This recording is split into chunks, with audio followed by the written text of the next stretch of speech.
Hello, everybody. How are you doing today? We're gonna have some fun this Sunday since it doesn't seem there's much else going on, and I have a little time while I'm doing laundry and other chores around the house. So let's get into something I've been wanting to get into for a little while, which is the development from the Golden Dawn system through Regardie and modern magic. Not specifically Donald Michael Craig, but that whole milieu that came about as a result of Aleister Crowley publishing Golden Dawn materials, getting sued by Mathers in court. I'm looking for the transcripts, and then we'll do them when I get them. That's why I'm spring cleaning so much to find them, partially. And then from Crowley, of course, Regardie in 1935 put out the Golden Dawn. Then he put out the complete Golden Dawn system of magic years later, and it's been a smorgasbord since then, and that's a good thing. I'm happy about that because it's what invited me into the magical world, that helped me as a kid even find my voice, find my confidence, find my path in life, and go from a straight F student in school to, breaking records. And magic is what helped me do that. It wasn't just the discipline, it wasn't just the passion and love for something I cared about. It was more than that. And we're going to look at how that works and how it plays out differently in the different varietals of modern magic and compared to traditional Golden Dawn magic. It's something we should explore together. I'm very excited for the first video we're going to check out, and the second one should be a wild as well. But first I want to say I'm going to be leaving Vancouver for the first time in 6 years, and doing a workshop in Austin, Texas. It's free for members. You can sign up and become a member and attend online or in person. And here's a little bit of information about that. I'm just booking hotels. It's just booked hotels. It's going to be great. I'm excited to get out of Dodge and see a part of the world that I've never seen, especially a part of the world like Texas, which is so famous. And I have a lot of friends there that I've been promising to see for 30 years. And since it's the 30-year anniversary of mine and one of my friends, oops, sorry about that. This is a good time to do it. So without further ado, I hope to see you in Austin or online.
right, so there it is.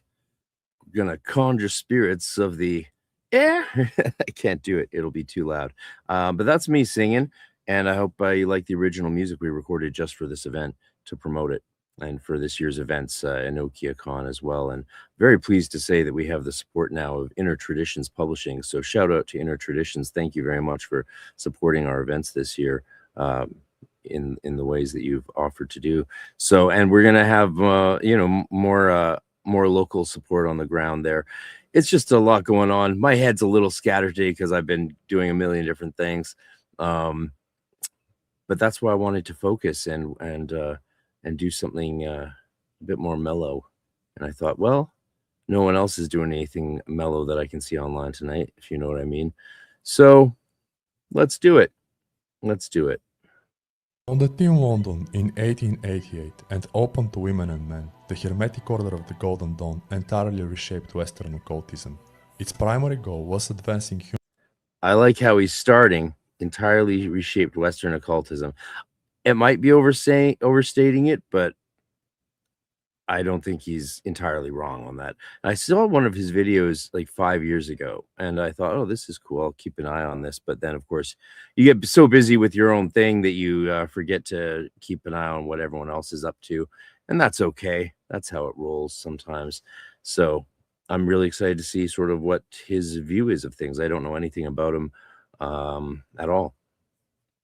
Human's philosophical, spiritual, and psychic development, or as set in self-initiation into the Golden Dawn, quote, to undertake consciously and deliberately that which was ordained as the birthright to all humanity, to become more than human, unquote. Being a complex synthesis of approaches, the Golden Dawn was created by Freemasons. So that's an interesting point. Again, we see the instant conflation of the Golden Dawn with the inner order of the RRAC. So that particular thing he said, the idea of becoming more than human, isn't actually an idea in the Golden Dawn. It is an idea in the RRAC. Kabbalists and Rosicrucians. Before getting into them, consider subscribing to my channel and newsletter if you find the content valuable and entertaining. Check my books such as my products on Gumroad and Etsy.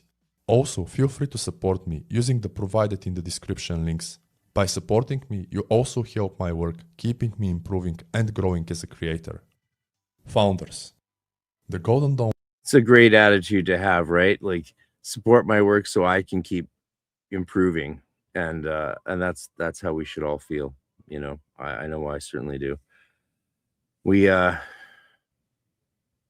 do a lot of things so that we can keep improving, sometimes make a lot of sacrifices. Was created by three men, William Wynne Westcott, Samuel Liddell McGregor Matters, and William Robert Woodman. William Wynne Westcott. Being a prominent researcher, Westcott was the leading figure in founding the Golden Dawn, heavily involved as a Freemason and wrote. Well, so we can see right off there Westcott as the leading figure in founding the Golden Dawn. It's fair to say that, but we know a bit better now that, you know, Westcott didn't create the system. Mathers created the system. Everyone said that. Everyone knew that. It was very common knowledge back then. As we can see from the letters they wrote to each other and all their accounts and testimonies. Westcott had played a major role, especially with certain aspects of the system. I mean, the way that Mathers was able to start creating something, shall we say, I don't want to be too specific, and then send it to Westcott to finish. And Mathers knew that Westcott knew how to finish what he would give him the idea, give him the format, and then Westcott could fill it out. So they worked really well in it together, it seems. I mean, that's why they kept working together even after the schism. Rosicrucian. He was also crown coroner with a medical degree and the founder of the Theosophical Lodge at Delphi in London. Westcott held the position of Supreme Magus in Societas Rosicruciana Anglia, SRIA. The last is a Rosicrucian society strictly for Master Masons, the highest Masonic degree. A genuine Renaissance person, Westcott contributed to building the Golden Dawn in various ways, and that included translating ancient magical texts that eventually became the whole system's basis. William Robert.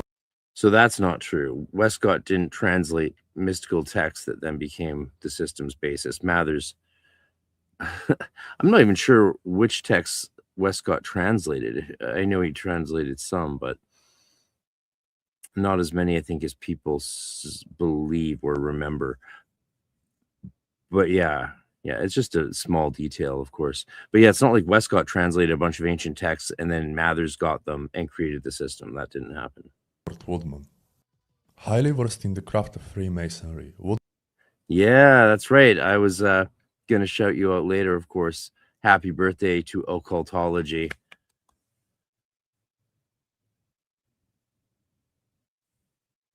Woodman contributed with a deep understanding of esotericism, mysticism, and ceremony. That's funny. I like what you said, Frater Parabolas. Westcott, quote, translated Mather's stuff. I mean, yeah, the history is wild. Ceremonial magic. And this is important as the Golden Dawn inherited much of its structure and hierarchy from Freemasonry. Along with this, yeah, that's also not true. It inherited more of it through the SRIA and the Ordner Goldene Rosenkreuze in Germany.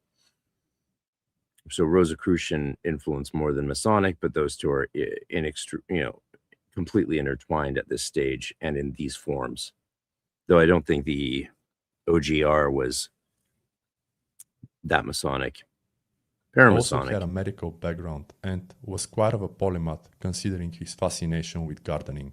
According to some sources, Woodman's medical knowledge contributed to the emphasis on developing the aspirant's spiritual health and well-being.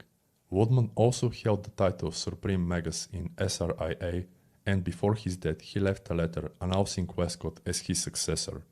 Samuel Liddell MacGregor Matters. Being very proficient in Latin and Hebrew, MacGregor Matters played a crucial role as a chief adept and translator and compiler. An example of his work was translating the Book of Abramelin the Mage. Arguably the most prominent grimoire on obtaining knowledge and conversation, the same became a central text to the Golden Dawn. Besides that, Matters was responsible for the Order's curriculum, including techniques, ceremonies, etc. As discussed later, he adapted and integrated elements from already existing approaches, and that, according to many, is precisely what makes the system so ingenious and powerful. Names.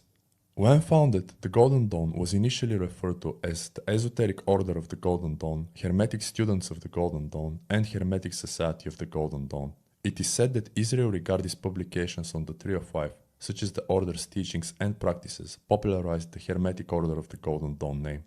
On the contrary, there are now active temples using older names, and an example is the Arrakis temple in Arawant called the Hermetic Society of the Golden Dawn. Original members. Some of Golden Dawn's original members included Florence Farr, Aleister Crowley, Moina Matters, Arthur Macken, Evelyn Underhill, Arthur Waite, William Butler Yeats, and others. We got to go back a bit. He said approaches, and that, according to many, is precisely what makes the system so ingenious and powerful. Names. When founded, the Golden Dawn was initially referred to as the Esoteric Order of the Golden Dawn, Hermetic Students of the Golden Dawn, and Hermetic Society of the Golden Dawn. It is said. Yeah, we're not going to nitpick those. They had a variety of cognomens. Said that Israel Regardie's publications on the Tree of Life, such as the Order's teachings and practices, popularized the Hermetic Order of the Golden Dawn name. On the contrary, they are now active. Which is so ironic because when you read the rituals inside it, it doesn't say Hermetic Order of the Golden Dawn. It says Hermetic Order of the Stella Matutina, the Morning Star. And because these were the rituals from the Stella Matutina, not the Golden Dawn. It was really funny when Foolish Fish did the video review of Frater Yekida's Rituals of the Golden Dawn, the actual first publication from the other year, which is on paperback now. And yet, Foolish Fish Denny was like doing the review. He's like, so these are the first published rituals of the Hermetic Order of the Golden Dawn. And you're probably thinking, what? Hasn't that happened? Haven't we had that for a long time? And then to see him realize that, because, with especially the new people that came into the field on YouTube over the last 5-10 years, right? They start saying things and then they'll hear a few people shout out at them and be like, oh, technically there's more to it than that, but that's okay, whatever. And then, they don't have time to follow up on everything, but it's fun to see them slowly over time get a sense of how voluminous and deep the tradition is and how many aspects it has and how rich it is. And that's really, really fun to watch people witness. We all start where we start, but it's nice to know that the journey is more adventurous than you could imagine. Temples using older names, and an example is the Arrakis temple in Arawant called the Hermetic Society of the Golden Dawn. Original members. Some of Golden Dawn's original members included Florence Farr, Aleister Crowley, Moina Matters, Arthur Macken, Evelyn Underhill, Arthur Waite, William Butler Yeats, and others. The Alpha and Omega. Evelyn Underhill was not an original member. I don't think all of those were original members. We're not going to nitpick. You can just go check out Gilbert's Golden Dawn Companion and see the members' roles and the lists and the dates. They also had Dion Fortune and her teacher, Maya Curtis Webb. And later, the Order and his practices also fascinated rock stars like Jimmy Page. School, not religion. Though using religious concepts and imagery, the Golden Dawn system is not a religion. Instead, these are mostly metaphors and symbols for characteristics and forces in one's life. This is way more fun than Tucker Carlson, isn't it? It had to be done. I hope it doesn't have to ever be done again. Thank you for your understanding. Given that Golden Dawn orders function like schools, in such schools, students master different occult sciences. Great question. Thank you for the super chat. Oh my Lord, that's very starting off strong. You can also gift memberships. I created a low membership tier where you get a bunch of free videos, but not all of them. And so you can gift memberships there and stuff. Anyway, you get cool, if you're a member of the channel, you get cool emojis. Everyone show them the cool emojis we made, and you get a new one. I want to hear what new emoji you all want me to make tonight or tomorrow. Maybe I'll do a poll. Suggest things, and then I'll do a poll if I have to, or just make it. Anyway, yeah, the hexagram rituals are part of the inner order. So I'm not gonna, well, maybe I will, but I didn't intend. I don't really want to get into a thing on that tonight because it's not really our focus. It's close. You can all ask anything about anything with me anytime, more or less. But it's a nice thing to have a ritual for the outer order, the pentagram ritual, which is the form of the man, the human being, the human being. And then in the inner order, when you have the hexagram ritual, right? Think of it in those very simple terms. I think it's best to think of it in those simple terms. And the hexagram ritual is the evolution of the 5 to the 6, which you get in 5-6. It's elegant and, you know, internally coherent. And there's even mysteries embedded in it that you won't see if you change things. That's okay if you change things, but you're doing something else. You're not doing the same thing. So, yeah, when you know, we'll get into the, we all know what nuances and details we're going to get into. Are you saying that Scott Stenwick, this guy's a Stenwick fan? Music to my ears. We love Stenwick. That doesn't mean that Stenwick's variations, like they're variations within modern magic, his uses of the rituals. And that's great. That's totally fine. And I know a lot of you experimenting with them. I experimented with them when I spent a couple of years studying his work intensely, you know, from 2000 and 2000. Yeah, from 2020. You know you're old when you say 2000 instead of 2020. You're like, I'm 20 years younger. I'm 20, whatever. So I did try his stuff, and it's interesting. It's interesting. It changes the key core understanding of how those rituals work in the Golden Dawn. So if you're doing the Golden Dawn, you shouldn't do what Stenwick recommends. But if you're not actively going through a Golden Dawn training and initiation, then have at it. You know, more power to you. FAFO. That's a safe way to FAFO. If you're FAFOing with the LRP, you're safe. You're more or less, you know, don't do anything crazy now, but yeah, if you know, you're not going to hurt yourself messing around with Stenwick's ideas. They're great ideas. I mean, he is presenting at this conference we're doing in November, and that's going to be an amazing presentation. Only room for 20 people or so in his workshop, which will be in person only. Great question. Thank you for the super chat, John. Yeah, so you know, if you want to do, you can do hexagram rituals whenever you want. But in the GD, like I was doing all of it through modern magic, and then they told me I had to stop, and they said just do the LRP and middle pillar. And I'm so glad. I'm so glad, because it meant if I had been associating the hexagram rituals with my journey throughout the outer order, then when I became an adept, after much labor and dedication and transformation, then I wouldn't have had a cool ritual. This is thinking about it in very mundane terms, to represent the mysteries of that grade for me to explore. You'd have all these other advanced rituals, but I wouldn't have a core ritual. And so that's why I think orders should remove the hexagram rituals entirely from the outer order. And a lot of them don't. And, I talk with some different adepts from different orders. Sometimes they're like, we debate, and, I always come down to the same argument, and they always have a hard time denying it because, you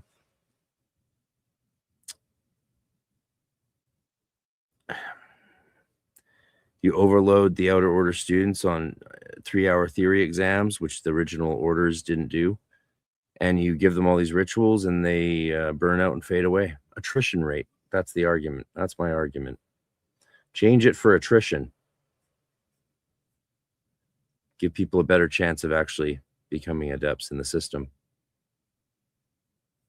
Someone made a blog the other day saying adept is an adjective. It's like, thank God. Yeah, the more people say that, the better. Like, yeah, we need people to know that. All right. Looking at the comments, shooting out those cool emojis we got, and you gift some memberships. Thank you very much. Yeah, all the support I can get right now. This upcoming Austin thing is not cheap, and neither is the conference. And yeah, I'm just putting my all into it, and it's going to work out great. We had a strong start to the year. I mean, there's only 20 in-person seats, I think, left for the conference. I think less than that, maybe. I don't know, but yeah, it's been great. It's been great. It was a long buildup, a lot of years of work. Very exciting. Yeah. Get to do a workshop with the Soul Bird from Midnight Gospel. Oh my God, I need to rewatch all of Midnight Gospel so bad. Has anyone here not seen Midnight Gospel? Yeah, the Tucker Carlson. Ray, friend of the show, featured on one of the permanent top 10 episodes. Actually, it's in the top 3 with her buddy, but is a wonderful witch and comedian. You like the Tucker. I'm glad. I noticed another Tucker one on Kabbalah, which would be fun to do, but it would be fun to do it with a rabbi. And I know exactly the rabbi I'm going to ask to do it with me. I'll have to have them not have their face shown, and actually we won't be able to live stream it unless I have to modulate their voice or something. I have to disguise who they are, because that would be a fun review of the Tucker Kabbalah episode. Oh, it's satanic. Yeah, the Tucker thing with, I didn't even know that was Oliver Stone's son when I was starting it until people said so. And I was like, and it's crazy because tomorrow's Memorial Day, and I'm going to do a Memorial Day stream. It's Memorial Day in America. And I want to remember my grandfathers who both fought in the Second World War. One of them, got shot down as a bomber pilot and spent the rest of the war in a concentration camp. Actually, it's the same one that the Great Escape happened in, but he got there right after they escaped. And the other one was a war correspondent who fought the Nazis behind enemy lines in northern Italy. And then because politics changed when he returned home to Canada, they blackballed him and spiked all his stories because of the Italian resistance had red sympathies. And after the war, they wanted to distance themselves from Russia and communism. So they also destroyed his career, and he died in ignominy. And I never got to know him. And that's really tragic. So that war destroyed lives and generations, and we need to remember their sacrifice tomorrow. So my mother might even get in a bit on that and talk about her father, whom she barely got to know, and the books written about him, especially an Italian one, never translated, written by someone in Italy who appreciated his sacrifices. And the other book is called Inappropriate Conduct: The Mystery of a Disgraced War Correspondent by Don North. And he passed a few years ago of cancer in 2018. It was very heartbreaking because he was a blessing to our family. So yeah. One score ago. Oh, I don't know what you're saying. Look at these comments. Yes, I definitely signed up for that one. Good stuff, KS Moon. Yeah, I'll see you in Austin. Why is Sledge not coming? He's busy. I mean, he's welcome to come. He knows that. I know Aaron Leach is doing something in Brazil, he said. He thinks. Yeah, it'd be great if Sledge came. I'm still, Peterson could still agree to come. He could still show up. Some of these guys, I've just left spaces for them. They have to let me know. We do have room for a couple more people. There's applications open for people who want to just bring themselves there and do a presentation. We have room for 2 or 3 more that we can fit in, and so you can go to the website and check it out. arcaneresearchsociety.com. Who else might show up? Oh, well, there's always a chance of a few other people showing up that would be very big names, but I just offer. That's all I can do is invite them to make them welcome. We want to make everyone welcome. The more people welcome, the better. Monus hieroglyphica.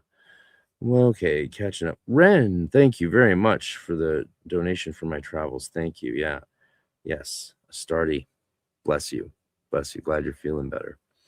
Yeah, it's gonna be good. What does Ray say? Dude, a rabbi correcting Kabbalah disinformation is such a great idea for an episode. Done. I just need to work out our schedules, but I guarantee he'll be in on it. I'd love to do it live. I just don't know how to mask people's voices live. Because it's the kind of thing that these days it's just all it takes is one, wanker in your congregation or parish or synagogue to be like, oh, he did the thing online, and then it's like, okay, and then it's a problem. So it's unfortunate, but yeah. Frater Parabola says, yes, Midnight Gospel is awesome. The episode with Damien Elkins is what encouraged you to get back in magic. Good. Yeah. I mean, do some magic for Damien to show up at an OkiaCon and maybe it'll work. I mean, everyone told me to get in touch with him after I discovered the Paradise Lost documentaries, and then I watched those, and then I watched the Hollywood movie, and then I watched Memphis.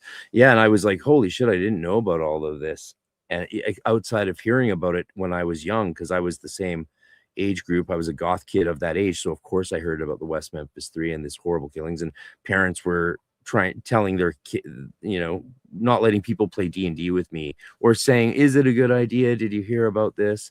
Oh, maybe Dungeons and Dragons is going to lead you to do horrible things. The Modus Hieroglyphica is exactly what I was thinking of doing for an emoji. So we'll do that. I'm just going to do the Modus Hieroglyphica. It's appropriate.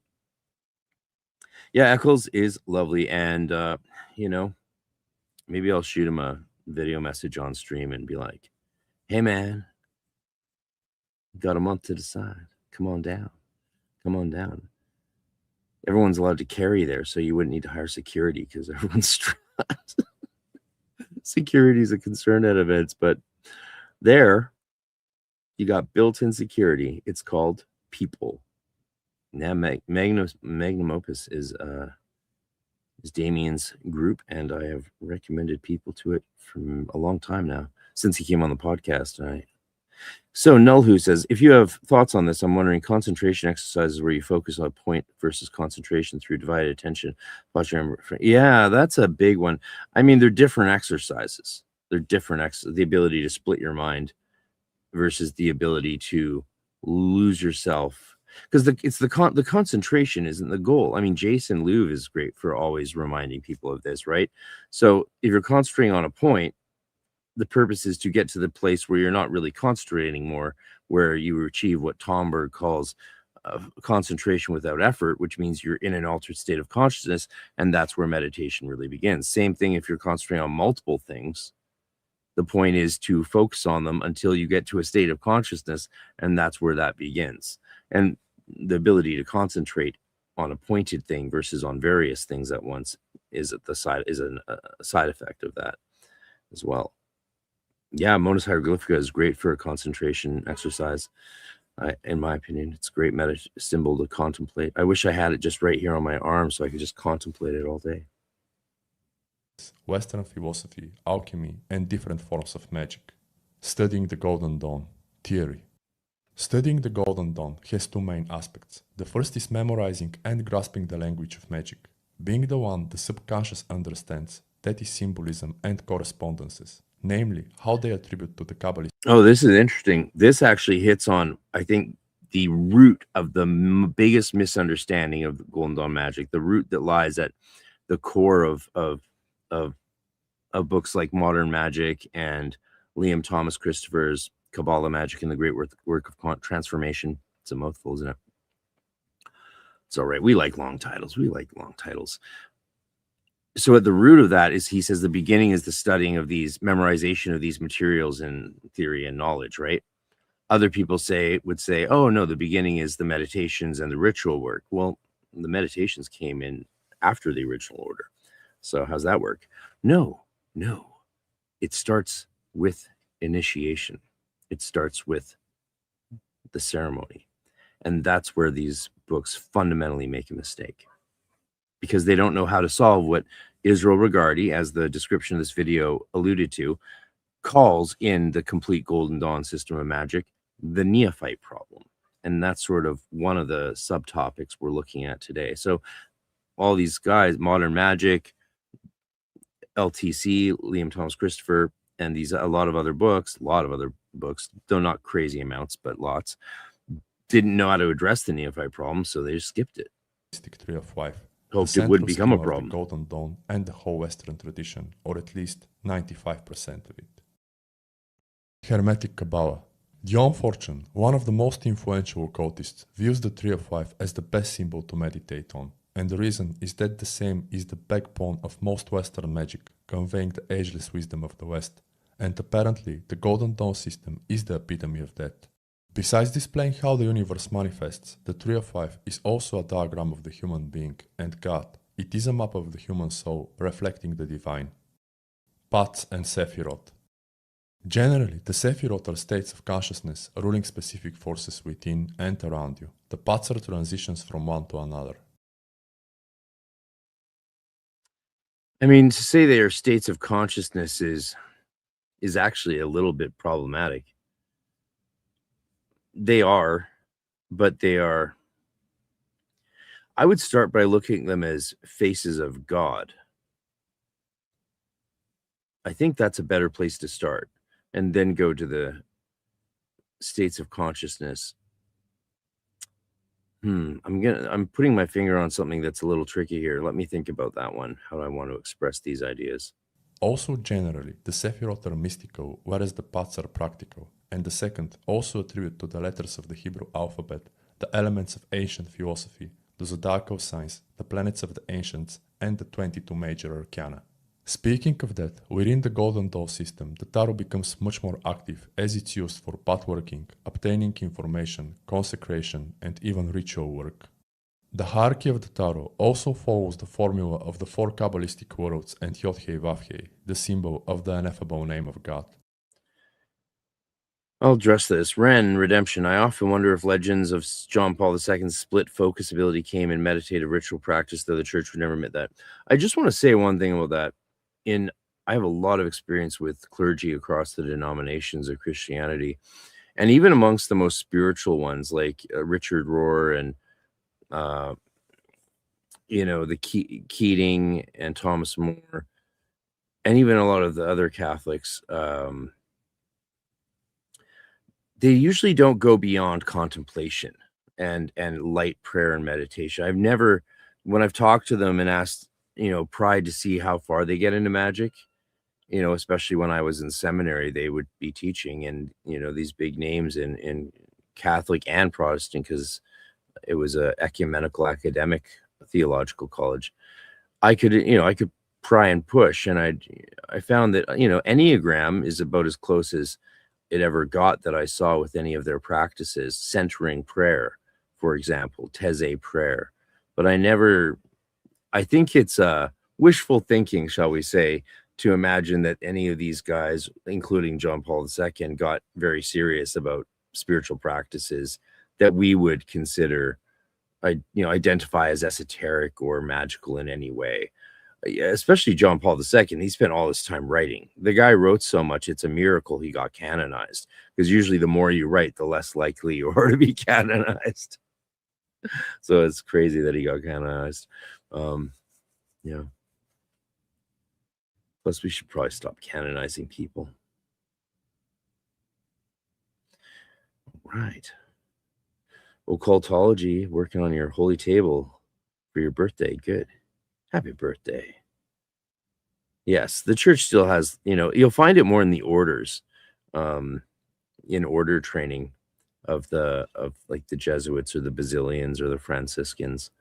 But again, I've even of the leaders, I got to study and learn from a lot of the leaders in those traditions. I didn't find it much that we would identify as edging on what we would call magic. I mean, what we call what they do magic, of course, but you know what I mean, occult ritual. Yeah.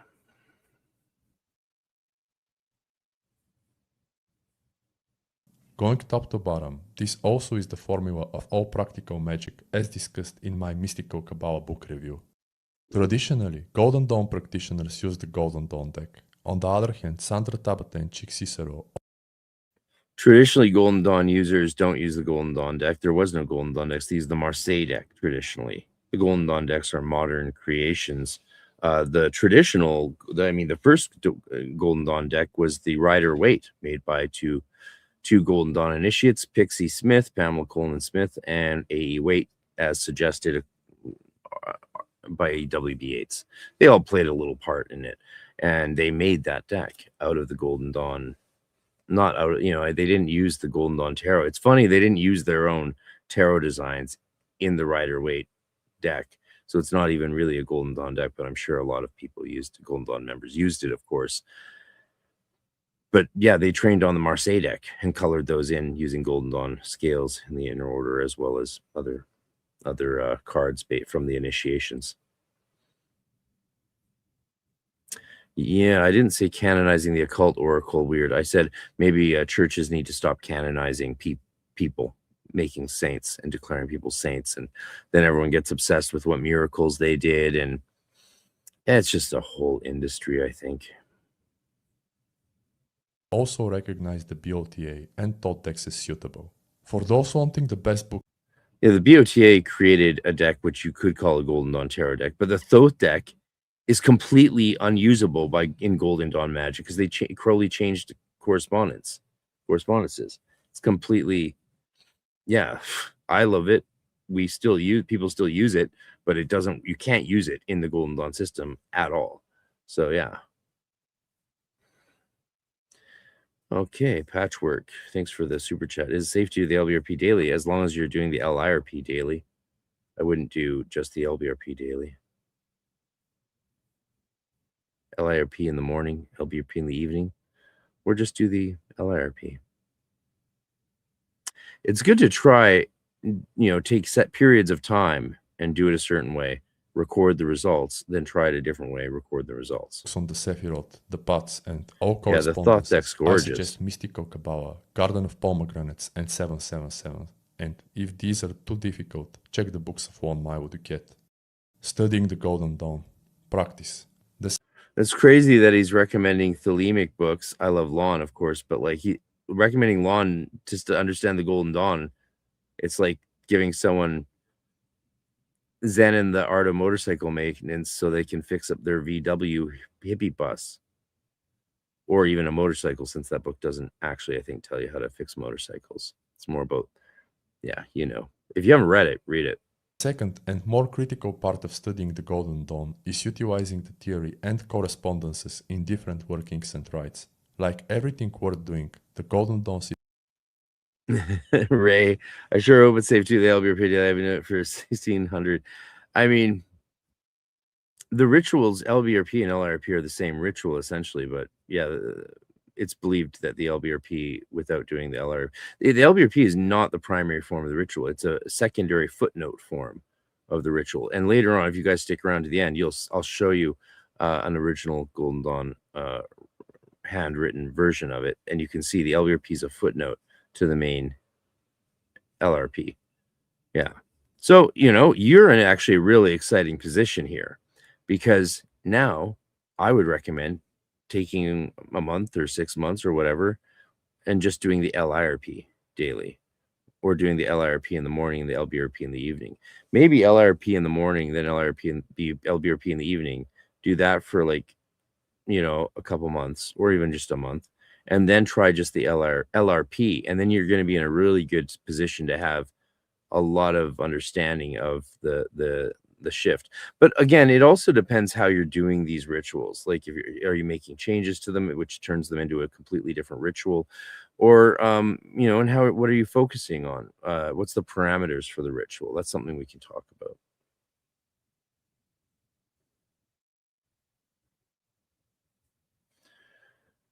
about. Which names? Tell me which names I'm dropping, and I can add context. Yeah, it's always annoying when people don't tell you who they're talking about. There's some assumed knowledge, you know, on these streams and channels, but I'm always happy to clarify if you don't know what I'm talking about. Ren says, definitely both. I learned the hard way doing LBRP. Without LRP can get very unpleasant. You feel too empty in a bad way. I mean, I don't think Ray's felt that way. She's been okay. It's probably because, Ray, you're doing other work as well that counterbalances it naturally. So that's a factor. But again, it's the same. The ritual isn't. There's no ritual called the LBRP, and there's no ritual called the LIRP. There's just one ritual. It's called the lesser ritual of the pentagram.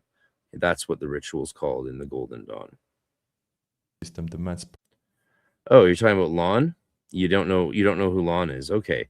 Lon Milo Duquette, the author he mentioned, is the deputy head of the OTO, the Ordo Templi Orientis. He's a Thelemic friend of ours, friend of the show, been on a couple times. He's presenting at EnochiaCon this November 6th through 8th in Austin, and he's a wonderful guy.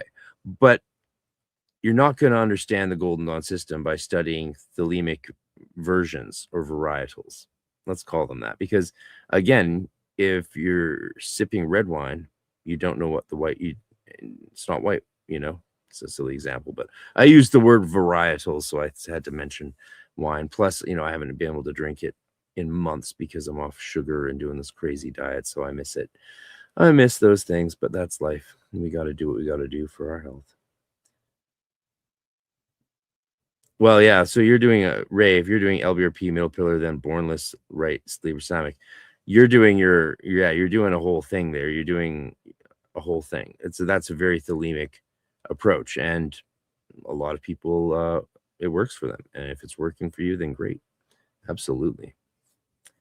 But I would still recommend dropping the LBRP, because why do you want to banish energy all the time? I mean, yeah, if it works for you, though. I mean, I understand why it's not demagnetizing your aura like many past adepts have found that it would do to some people, because if you're comparing it with a middle pillar, that's going to bring back any energy. That's acting as an invocation. So that's sort of substituting an LIRP. And then the bornless sleeper Samic, I mean, you're doing a whole hermetic initiation process on yourself there. So you're going to the stars.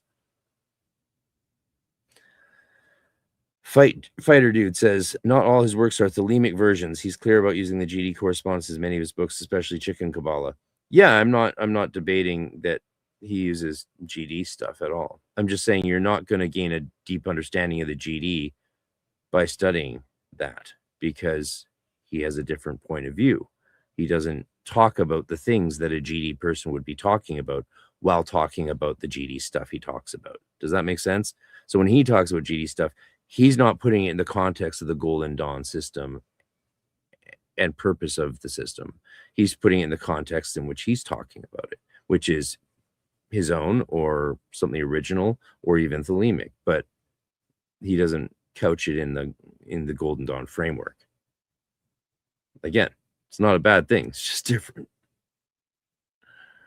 Yeah. And yeah, correspondence. I mean, he uses Thelemic and GD correspondences. I mean, a lot of people do, and that's fine. Correspondences are they're not the biggest deal in the world. They matter, but that's not the core thing. Like, a bigger deal is if you're focusing your work toward true will. That's not Golden Dawn.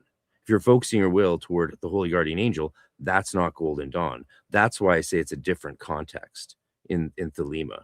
They're focusing on a different project that's different from what the Golden Dawn is focusing on.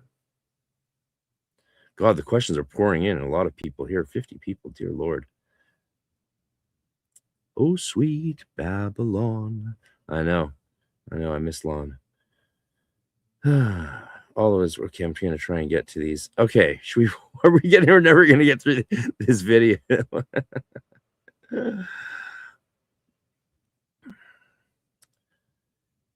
You're experiencing, okay, Nick Sternfield. I'm currently experimenting with doing LIRP for 3 days, banish the next, then repeat. Well, I mean, so see, so you can do these things, but like the purpose of the stream today is to delineate the differences. We're going to look at, so that's not how the GD would approach that. Like that's, you're creating this system, this regimen. Why would you do that? Like the rituals are meant to be a result of our natural state and the state we're in, and to help us with that. So having a program where you have to do this every third day or fourth day, that's the opposite of how we want people to understand these rituals and use them. But again, creating a regimented program for yourself can be good when you have a reason for it and a goal that you're aiming at, and then you're going to document it and see how it works. And that's good. Discipline and planning things is good. KS Moon, yeah, I did the LBRP by itself for a long time. Didn't realize it affected me with the emptiness. Yeah, it can have a lot. It depends what other things you're doing in your practice. Absolutely, it depends on what other things you're doing in your practice. Frater Paralysis Radio, I'm doing your. Okay, cool. Patchwork, $20. Thank you for the super chat. Much appreciated. You say, I've been drawing the pentagons in bright white, not blue. Then I've been doing the LBRP daily, and maybe I should do the LRP.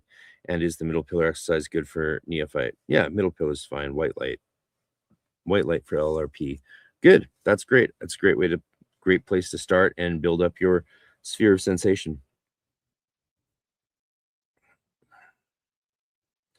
Yeah, fighter dude. Of course, you gain a deeper stance. Yeah, I know, right? Like, yeah. That's what I was just saying. It's just, again, study it all. But yeah, he's doing a video on the Golden Dawn, and he's recommending books that will mislead you, books that will talk about the Holy Guardian Angel and True Will, and that's a different thing. It's a different thing. That's all I'm saying. This is not a value judgment stream. This is a intellectual and practical understanding stream of the history and development of traditions. And so we can see how and how it changed and what moved. Nick says, getting into GD help you understand Thelema so much better. It can, I suppose. I mean, I'm curious what you mean by that, but that may be a topic for another time. God, there's okay, there's only a few more. Nick says, I just got doing a CFI. Cicero neophyte performance. Yeah. Yeah, they have you doing the LBRP all the time. I think they picked that up from Regardie and Crowley. Had to tweak halfway through once I realized it was over vanishing. Yeah. Yeah. Occultology, I've experimented with the wording of the LIRP and getting different psychological and astral effects, even with something as minuscule as saying within or behind me shines 6 ray star. Yeah. Yeah. Play around, do your own thing if you want. That is totally, you're either way, you're learning how energy moves, how these forces affect you, your body and your sphere, and getting in tune with those forces so you can feel them as living energy around your body. It's not just an imaginary thing, it's something you can actually feel and is alive, and you can actually get there. You're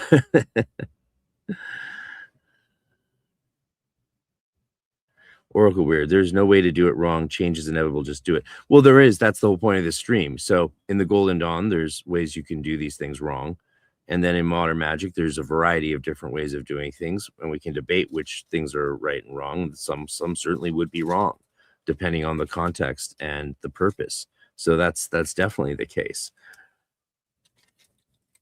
I'm not sure what change has to do with it, but I love the Nike slogan. Yeah, just do it. KS Moon says, do you notice a difference with that occultology? Oh, you're talking amongst you. I'll let you talk amongst yourselves for a bit. We'll get back to the video. Yeah, that's a good point, Fighter Dude 2026. See, what gets confusing is when other GD authors change things, such as the changes made in the Ritual Magic Manual. That's the book by David Griffin. And yeah, he, a lot of copy and paste from other sources, of course. We won't get into what those sources are because who cares? It's old history. And that I have friends who think that book's the best demonstration. Like even a depth respect, I'm like, it's got you banishing like all the time and like just redundant ritual after redundant ritual. I mean, this is what leads to people thinking the Golden Dawn system is like this overwhelming battery of rituals every day that just is this militant monastic thing, and some people like that, and that's why they've pushed it more that direction. But for those of us who were curious to understand the tradition more and study where it came from and what influenced it, like the pentagram tracing comes out of Scott's discovery of witchcraft. That's fascinating, right? That's actually not something the Golden Dawn made up. That's a 500-year-old thing.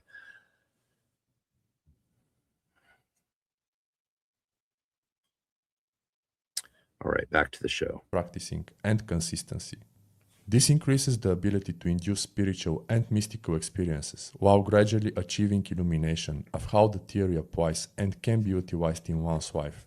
It also lets one progress through the grades, and most importantly, it teaches them to invoke, tolerate, and direct magical forces. Besides, yeah, Gridless, I don't know if that's where Elifa Levi didn't get the pentagram from Scott's discovery of witchcraft. I mean, pentagrams all over grimoires. It's everywhere. And also in Christian liturgy, right? The Christians have forgotten that it came from their tradition into a lot of Western occultism. Like, where did the pentagram, how did it enter into Western magic? From Christianity. Very, that was a strong source of it. And then its operations, the rest Golden is Dawn history. bases its grades on the Tree of Life, meaning... Well, let's see if he has this right. Yeah, there we go. I mean, below Malkut, it's not below Malkut. It's just outside the tree. And yeah, that looks right. Each corresponds to a sephira. The Tree of Life, as my viewers know, has its roots in the heavens, and by evoking the Path of Return, or the Way of Remembering, the student gets in touch with higher and more ethereal realms of existence. After transitioning from neophyte 0 equals 0 to Zelator 1 equals 10, the aspirant ascends on the tree diagram. The first number represents the stage of development, the second, the actual sephira. In the case of 1 equals 10, that's like being a first grader and the lowest sephira Malkut. Outer Order. The Golden Dawn was in fact an outer order of the inner order Rosae Rubeae et Aureae Crucis. It encompasses the so-called elemental. He's got that translated as red roses and golden crosses. That is completely inaccurate. It's the red rose and gold cross. Grades 1 equals 10 Zelator, 2 equals 9 Theoricus, 3 equals 8 Philosophus, and 4 equals 7 Practicus. Also referred to as... What did he just said the outer order is composed of? That is weird. This is from reading Thelema. See, we're going to see examples of what I was talking about earlier. Again, love all my other stuff, right? I do a lot of stuff, like most adepts of 30 plus years. But outer order. This is weird. The Golden Dawn was in fact an outer order.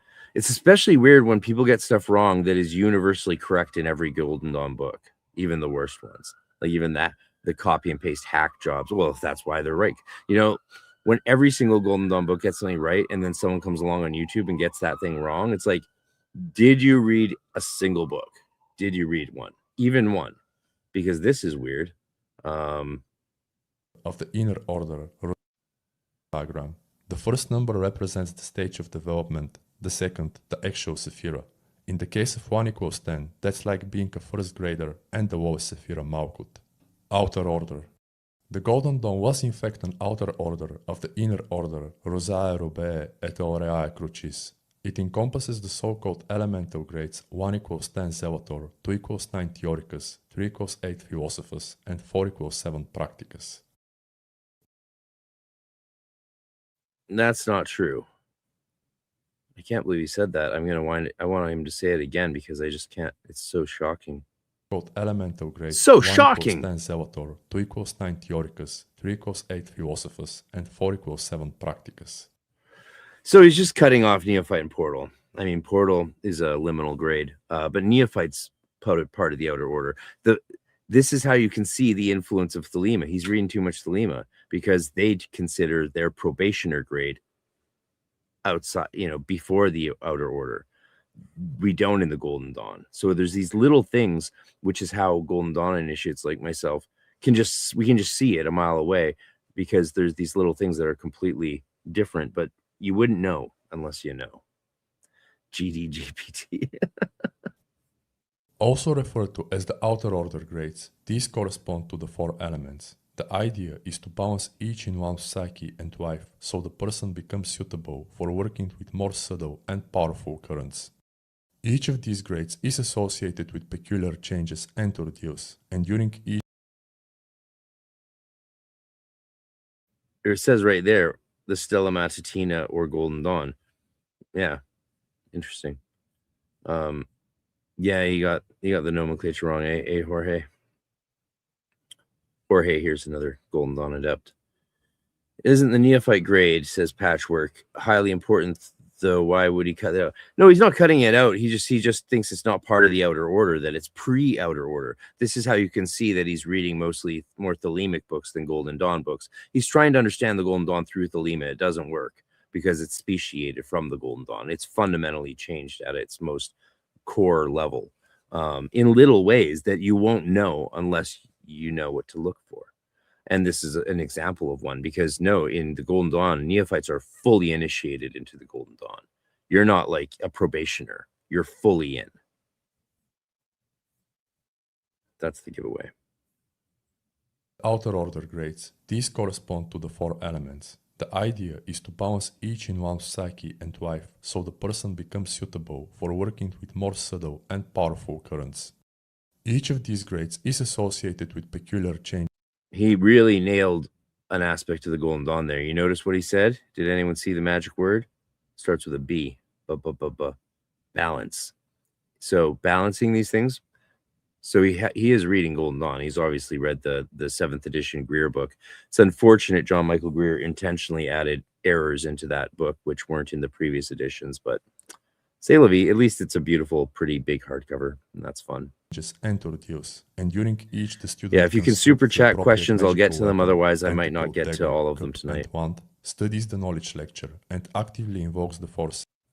Okay, he said another thing there. Peculiar changes and ordeals, and during each the student constructs the appropriate magical weapon, pentacle, dagger. Yeah, there's no magical weapons constructed in the Golden Dawn. You shouldn't do it. Leave them for the inner order. There's really good reasons for that. And we made the 4 elemental weapons in my outer order experience in the order I was in, and going through that, and just those, I'm talking from experience, they shouldn't be done in the outer order. And as someone who's training Golden Dawn initiates right now, it's so good they don't have to do that. They have way more time to focus on other things. There's not this task sitting above their head. I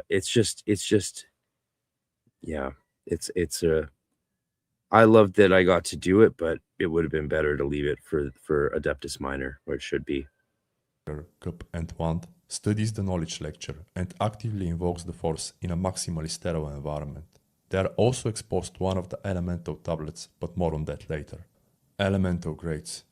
1 = 10 relates to Earth and therefore everything material. Going through it may result in a situation where not taking care of your health, physical appearance, and financial stability is no longer an option. The 2 = 9 lets usually suppress magical powers to start flowing. On the contrary, it can also make one aggressive and overacting as it triggers specific aspects of the animal soul nefesh, and the reason is that all this attributes to Yesod, which is the 9th Sephira. The 3 = 8 can alter relationships and communication, although that's the sphere of thought and the intellect. The Golden Dawn score. Physical appearance, that's like to say that you have to take care of your physical appearance. I mean, if you don't know how to shower or dress appropriately for the environment you're in, he's got a point. But it's not meant to be a vapid thing where you start to be like, oh, I need to look my best. No, it's more about an internal thing. And what it's really about is learning how to balance the element of earth through spirit. Nick Farrell explains this with the degree, emphasizing the watery side. Attributing to fire, the 4 = 7 can bring repressed. It's great that he watches Nick Farrell, of course. Anger, such as radical change in one's direction and approach to magic and life. And I say, Nick and I have done some stuff together, and we don't have to agree on everything. He's incredibly supportive of my work, and my gratitude to him and his lovely wife Paula for how supportive they've been in what I'm doing. And we're all bricks in the wall, right? Playing our part in building the mystery. You're welcome, Jorge. Yeah, Jorge says there's also a huge fundamental step missing from the Regardie book regarding the construction of the tools. Yeah, I don't think we can get into that today. He says there needs to be an explanation of the holy names written on the tools and why they're associated with that tool. Yeah, and it would be nice to have all those names and not miss any of them like he does. Ray says I would put hygiene more in health than physical appearance. Yeah, right. Yeah, exactly. But that's okay. People need to be pretty too. Inner order. After the elemental grades, the aspirant reaches Tiferet and 5 equals 6. This unites the supposedly balanced human being with their holy guardian angel. It is also when the magician is accepted in the... Oopsie. What did I say? What did I say? What did I say? Exactly. He just proved my point so beautifully. Inner order. Being 5 equals 6, the magician is considered to have accomplished the great work as the subject and object of desire are now one. Based on my research, Regardie believed there was no use in getting beyond that stage, and this... That's interesting. It actually, so Regardie's not totally wrong about no use getting beyond the stage. That's actually a thing. Like 5-6 is the grade. It's the grade. Anyone you see who's talking about grades beyond that as if it's like, oh, it's a big thing. No, it's not a big thing. Can it be good for some people? Yes. And that's something to discuss with your teachers when you are in the grade of 5 equals 6. And we can talk more about that later. But yeah, that's the grade. It's the grade. It's that's the pinnacle. That's the pinnacle, not Sisyphus. That's where Crowley would have known that if he had stuck around and learned a few things in the GD before he did what he did. Opinion is somewhat shared by Donald Michael Craig and the contemporary Themian echoes. Secret chiefs. The highest in the Golden Dawn hierarchy are the secret chiefs, usually no longer alive. It is said that these entities reach the grades of the supernal triad, particularly Chokmah and Kether. Not having physical form, the secret chiefs act on the material world through the higher adepts. They are also the only ones they communicate with. And to learn more about that, watch my Egregor's book review and perhaps... Secret chiefs have been known to communicate with other people. They're spirit guides, but yeah, if you're like some lower grade member, you can't be like, the secret chiefs told me that I should run the temple now instead of the adepts, so we should steal their stuff and forge their signatures and chase them out of their homes. But that never happens. Even get the book, you won't regret it. Types of magic and the Golden Dawn. Generally, all magic can be classified under 2 types. Called thaumaturgy or miracle working, the first is usually done in service of others. Often, thaumaturgy is performed by clerics and others. It is also referred to as wall magic. The word theurgy was used by 2nd century Platonists to define the transformative power of various techniques. It means divine action or God working focused on one's own advancement. Also regarded as... If you want a real brain, a head trip, go look up the actual historical use of the word thaumaturgy. You'll discover John Dee's mechanical thaumaturgic wonder he made at college for a play, and you'll find very few other... Look at the history of the word, the etymology of the word in English. It's not what we've been using it as in occultism for a long time.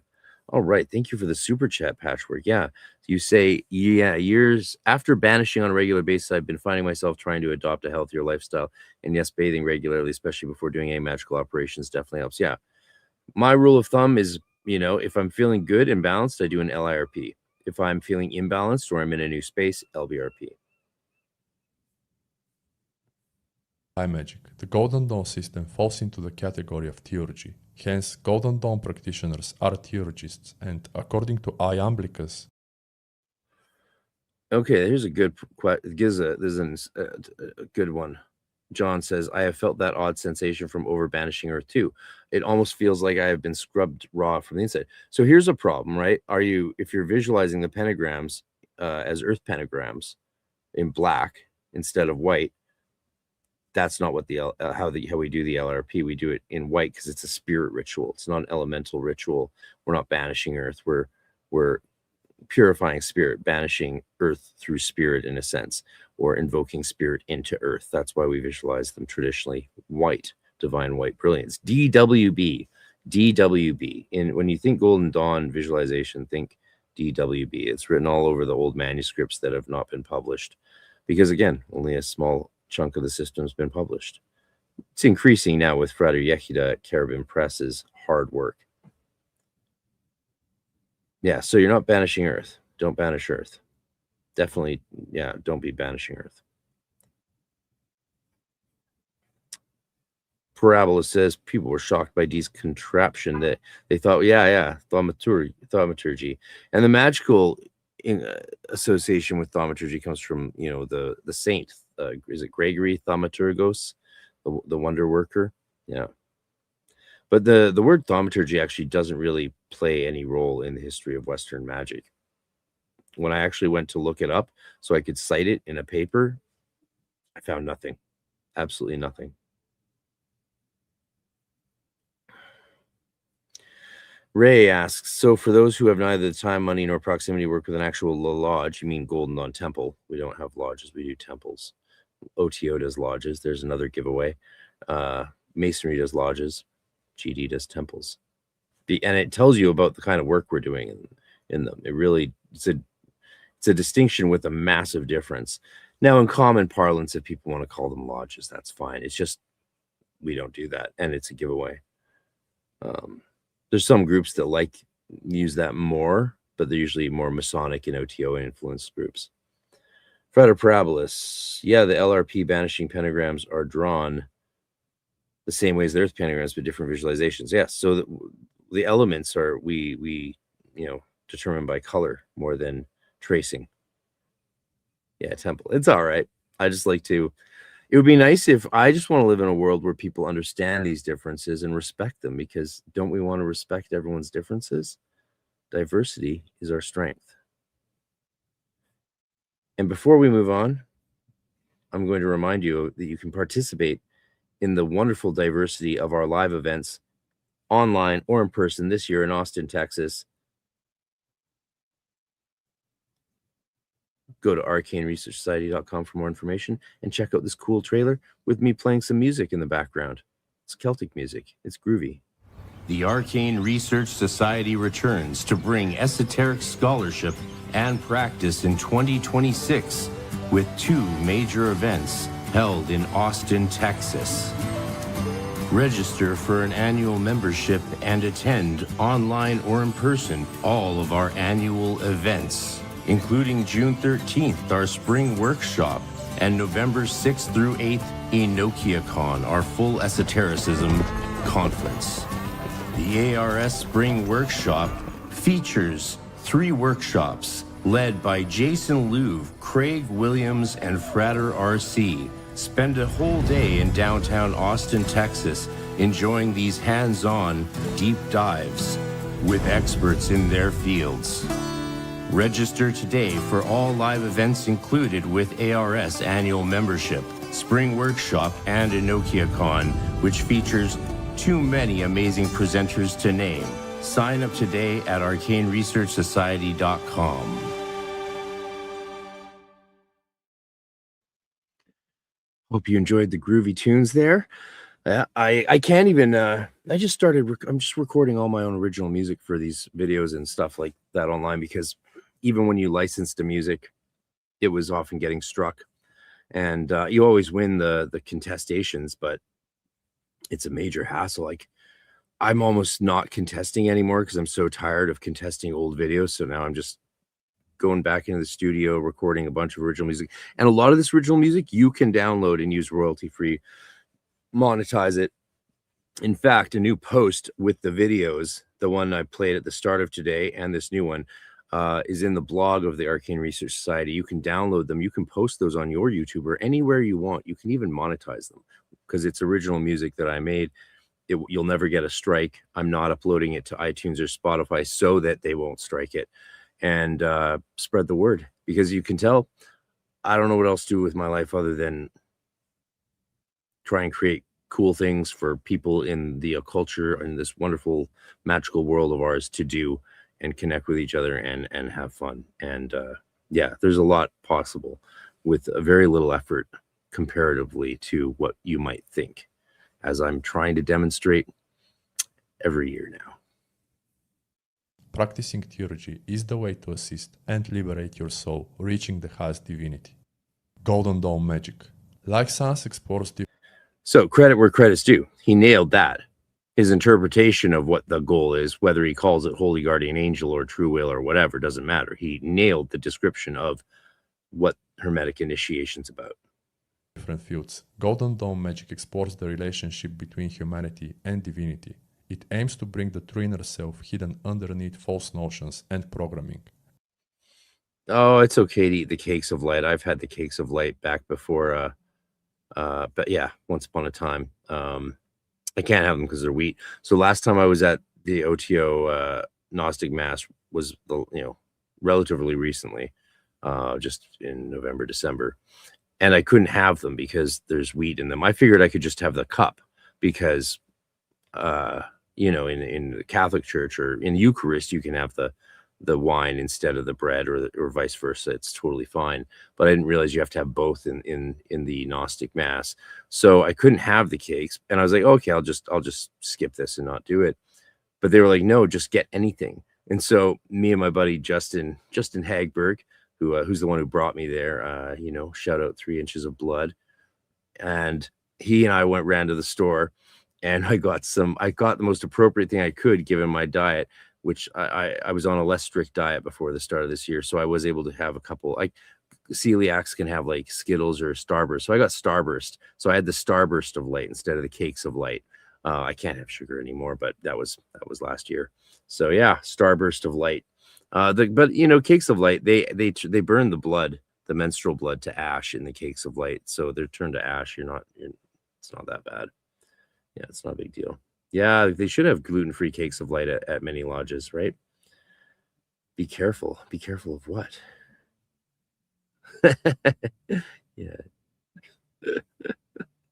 And as written in Golden Dawn magic, quote, "In truth, magic is a spiritual science. At its core, Golden Dawn magic explores the fundamental working relationship between humanity and divinity. It expresses fundamental knowledge of the true human self that lies beneath the illusion of the outer secular human.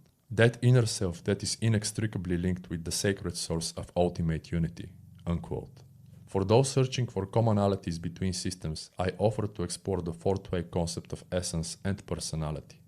Method and techniques. As mentioned, the Golden Dawn uses different approaches, only some of which are original. Instead, its power comes from success. Jorge, you always had at your GD temple spaghetti at the end of your events. We always had samosas. It was samosas. That was the thing. It was very nice. Very nice. Successfully incorporating existing Little chutney. traditions and techniques and mapping them to the Tree of Life. Golden Dawn magic employs its remarkable pentagram formula to work with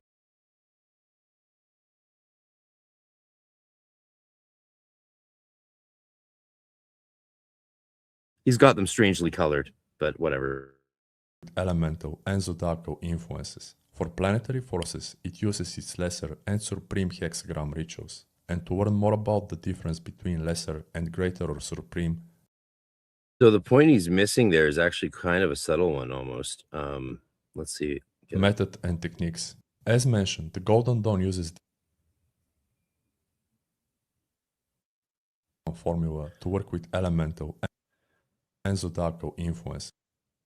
Yeah, so this is a subtle one. So here he has the LRP and SRP as working with elemental and zodiacal influences, saying the LRP is elemental and the SRP is zodiacal. So that's the big, it's not just a thelemic error, it's an error in modern magic altogether. We'll talk more about where that came in later on. But the LRP is a spirit ritual, not elemental. And actually, the way we invoke the elements is with the SRP through the zodiac. That's how we do elemental invocations in the inner order with our rituals. The LRP is not an elemental. The SRP is elemental via the zodiac, and then the hexagram is planetary and sephirotic for the LRH and the SRH.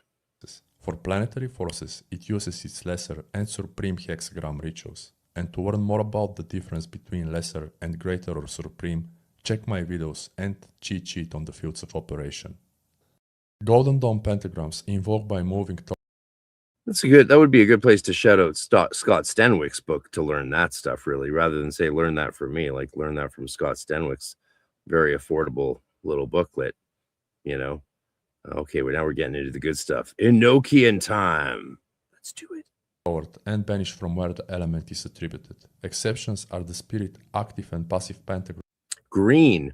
Yeah, they shouldn't. The Earth pentagram is never green. It's black in the Golden Dawn. That's another modern magic alteration that really completely changes the system. I mean, it completely changes the system. Which I address in my SRP video. Also in the cheat sheet on the... Check out my SRP video that's up for members only. And we go through it granularly using an original Golden Dawn manuscript in quite a bit of detail. Have any of you watched that? Let me know what you think of that and what you got out of it, because it was long requested, and I was sitting on the lecture and decided to air it. Ritual. Golden Dawn Earth hexagram start at the point of the planet and go clockwise to invoke and counterclockwise to banish. The exception is the Golden Dawn Sun hexagram, which basically uses all others one after another. The planetary elemental hexagrams begin their first triangle at the angle attributed to the planet and proceed with the second, commencing at the complementary or opposite point of the same planet. They also invoke by going clockwise. So yeah, and the water hexagram is famously wrong in most earlier books. It's been corrected, but even Craig got that wrong. Regardie got it wrong on one part of the book and then not in the other. The formula is easy to follow once you see what the formula is, though, and you can easily spot errors. Clockwise and banish by moving counterclockwise. There are also Golden Dawn elemental hexagrams, which I address in my LRH video. Magical Circle. The Golden Dawn utilizes the winds and the... Jorge coming in hot. Sorry to the party pooper, but I don't think the LBRP are essential as the dot line meditations. That's where the real magic begins for me. Yeah, it's just that those meditations were introduced by the Stella Matutina and not in the Golden Dawn, which is so in the Golden Dawn, like all you had was the LRP. No middle pillar. I mean, kind of in Philosophism Portal, right? But Philosophism Portal in those early days was kind of the Philosophist Portal Adeptus Minor pipeline was very interesting. I mean, yeah, we're gonna have a lot of podcasting on that coming up, as Melissa Seams is coming on the show, I think, this week. I've got to respond to that message. Lots to do. Thanks for your support, people. Yeah, it wouldn't play. Other people are able to watch it, so I don't know why you couldn't watch it, Frater Parabolas. Let me know. I can share it in the other Patreon. I think it's on Patreon.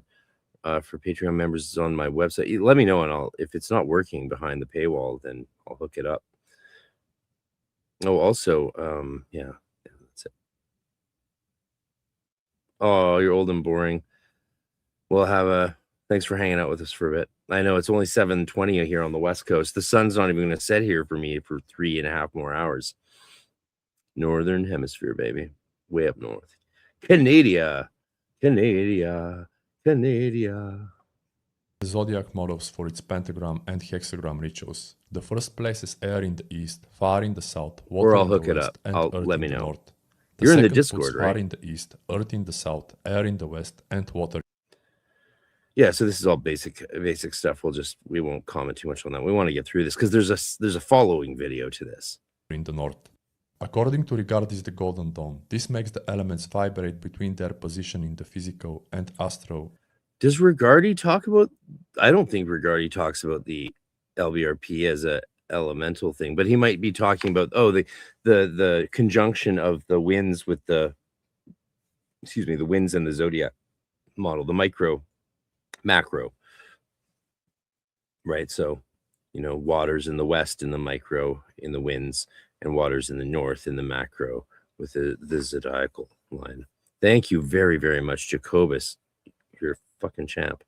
And Patchwork, thank you for the super chat again. Should I get the complete initiation rituals of the gold? Yes, you should get the complete initiation rituals of the Golden Dawn by Frederick Akita. Absolutely, absolutely. And I'm gonna. Oh, he won't come up. He doesn't podcast, but he has agreed. He has said that he would most likely present in person, break his anonymity at EnokiaCon 2027 in Prague, because Prague's a special thing. I believe even David Rankine said he'll try and get Steven Skinner there if it's physically possible. A lot of people are going to pull out all the stops to try and attend EnokiaCon in Prague in 2027. And it would be great to see Frederick Akita. Oops. The downside of doing live. I didn't say anything. Nothing's happening here. Yeah, it would be great. I've seen POTV talk about the difference between the WINS model and alchemical model. Yeah, alchemical model is an interesting way of looking at that. Everyone overemphasized the LBRP. Everyone does. If I hadn't joined an order that told me to stop doing that and start doing the LIRP, then I would have spent. I wouldn't have found out till someone like, I don't know when, maybe never. Who knows? Yeah, Prague. It's going to be a good one. And if you attend this year, you get a discount next year. Yeah, absolutely. Breath work is very magical. Okay, where were we? And subjective and objective. It also forms some of an infinity shape in the circle if you think about it. The signature golden That's very dawn cool, technique. actually, what he's just If you talking search about. the internet, you'll find that the banishing form of the lesser pentagram ritual is considered the most signature golden dawn technique, with the middle pillar and the rose cross as second and third. Well, see, the LRP is the only signature technique of the Golden Dawn. The middle pillar certainly isn't. That's a signature ritual of modern magic. And the Rose Cross is an inner order Rosicrucian ritual that, there's still debate. I've still heard I thought Regardie invented it. Then I heard someone say, oh, it was sort of, I don't know if I've even seen a manuscript. No, I might have seen. No, he changed the way it's done, I think. So I'm picturing the manuscripts. There's unpublished manuscripts that talk about the use of the Rose Cross symbol in a lot of ways, of course, because we use that as adepts in the inner order to, trigger. Anyway. But in the form that Regardie presents it, he presented a lot of things in his own way, again, and results may vary based on how you do it or where you're at and why you're doing it. But those aren't signature rituals of the Golden Dawn. Again, this is later on. We're going to talk more about the different pieces he lays out here and how modern magic was sort of interpreted them. Contrary, Golden Dawn magic is a unique fusion of approaches. Yeah, it's been meh for me as well. It would have been a mighty polymath, and in my humble opinion, this is best. It's just that I do different things. There's better ways to get the effect, in my opinion, than the complicated Rose Cross ritual. It's okay. It's fine. It's just, it does feel very redundant. If you're doing the hexagram, the LRH, if you're doing the hexagram rituals, which includes other, the analysis and stuff, which is the core Adeptus grade sign ritual sort of thing. I'm dropping some words in here just to give an understanding of why there's a reason to leave them for a certain place so that they have the power of that place rather than pulling them forward and lowering their power level, if you like, because through association with a different stage of development, right? These things key into where we're at. And if you key everything to an early stage of development, then you don't really have much to play with when you get to the later stages. Best expressed in the Supreme Invoking Pentagram ritual. Serving as the basis for Regardie's Watchtower ritual, SRP was used for No! That you are so not... Oh, God. False. It is not the basis for Regardie's Watchtower ritual.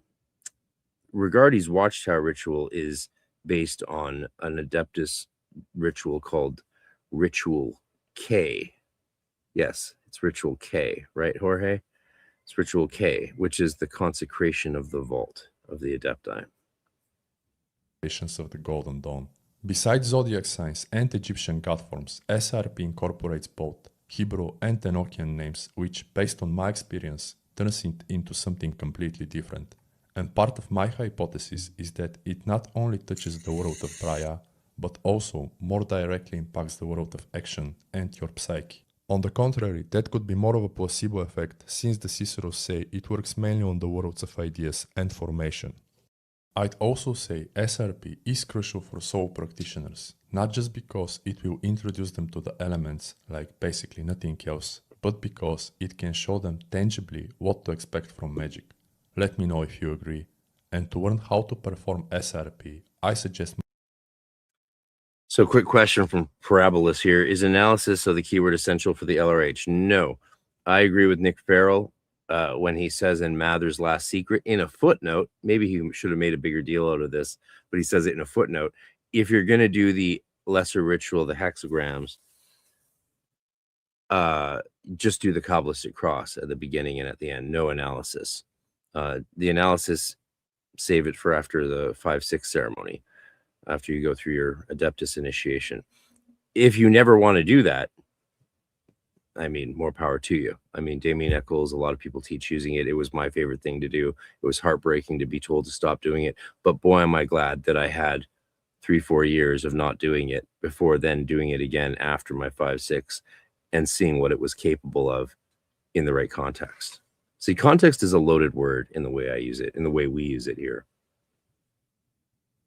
You're very welcome, Oracle Weird. Welcome. Thanks for stopping by the channel. Come back anytime. Unknown Philosopher Jorge says, kidding aside, if it helps to prepare a room to project, it helps to prepare a room to project. RC, the Rose Cross ritual is essential for spiritual communication. I don't know if it's essential for anything, brother, but you know, if it is for you, that's cool, right? Like different rituals become core for different practitioners. I'm sure you'd agree with that. And yeah, some people love the Rose Cross ritual. Some adepts I've known just really love it, but I mean, it's a great solar ritual for, you know, recreating that sort of space around you. It sort of creates a vault-like space around you. It definitely creates a Tiferet sphere around you. Sup, Fretter? Hey, GR.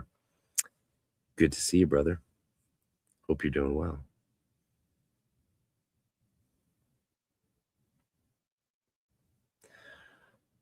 QC instead of L. Yeah, good.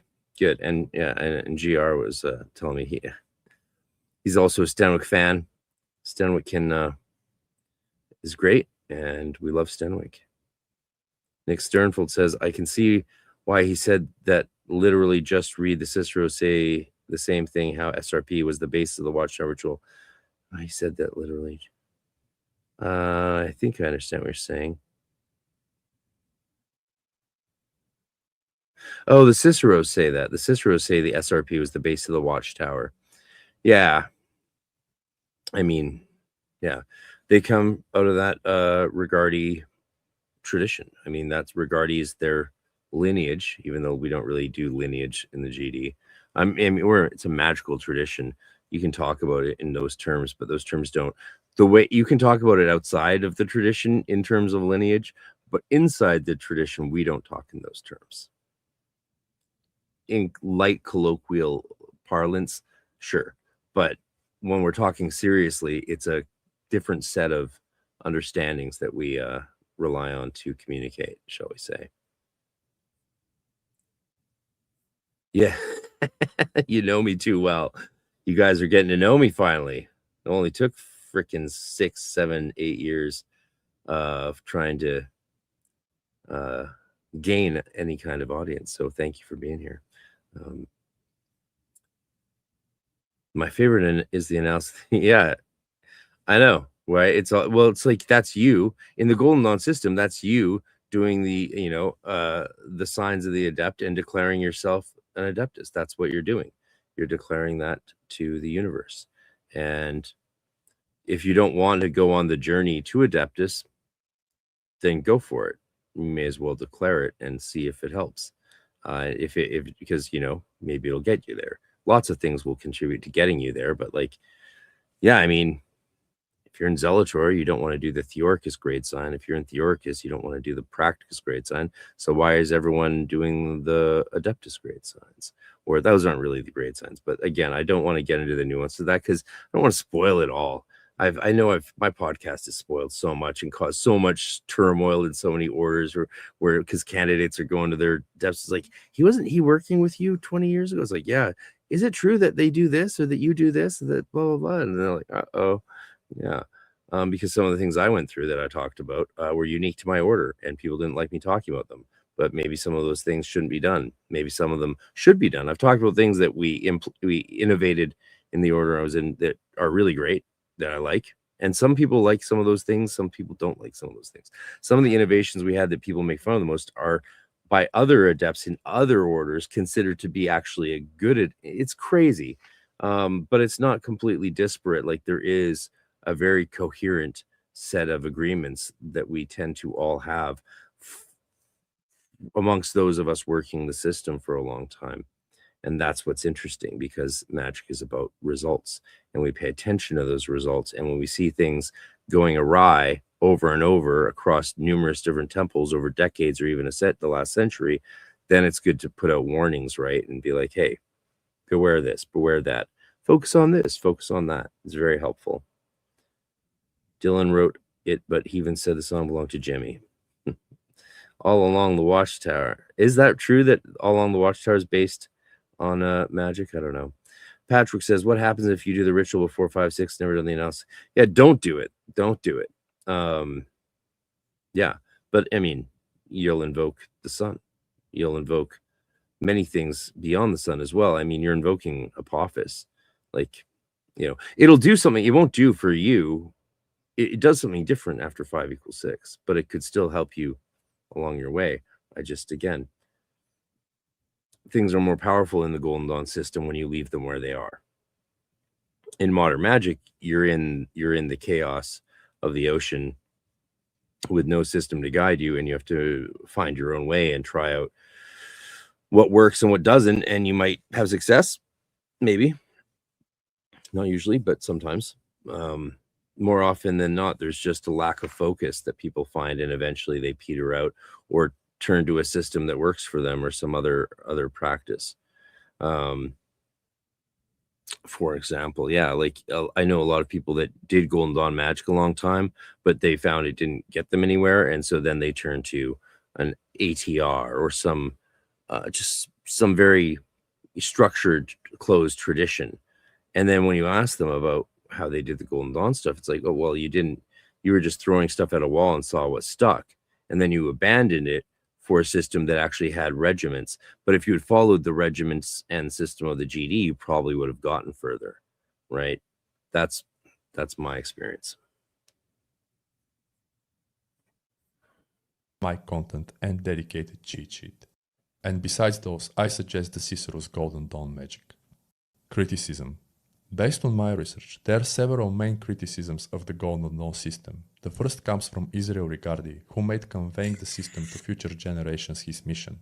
As evident in his one-year manual, Regardie believed that the elemental grades are basically a cookie-cutter approach unsuitable for everyone. Being versed in psychology, Regardie knew each individual has different deficiencies, disbalances, and problems, so each journey is unique and everyone deserves a more individualized approach. Just like traditional school is not for everyone. Regardie also invented his Watchtower ritual to produce results similar to going through the elemental grades. Nonetheless, he didn't believe that can replace an actual initiation. Working with all tablets, OBW. So he is sort of touching on the neophyte problem here, written about in the Complete Golden Dawn System of Magic. And Ceremonial Magic is a really good book. It's a great book. The Watchtower, I'm a fan of the Watchtower. I'm not one of the Golden Dawn people who don't like it because it wasn't an original traditional ritual. I just understand sort of its place and limitations. And it's sort of unfortunate that people make it the be all and end all, but it's a gorgeous ritual. I love it. I still know it by heart and do it to this day. So, but that said, well, we'll save that for later. Brings the four forces in balance, and that can be more beneficial for certain people. AA and the Angel.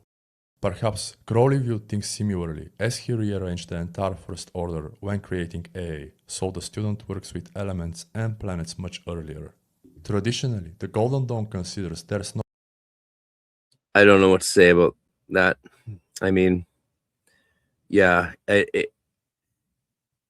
that is the speciation, right? By doing that, he effaced and erased what the Golden Dawn was and put something else in its place, because he wiped out what the Outer Order does by doing that. And he made his own thing. That's what speciation is. It's not reverse compatible. No contact with the Angel before 5=6. Yet, Crowley reveals that is not the case, and in fact, often, people of art communicate with theirs through their work. Elements in the circle.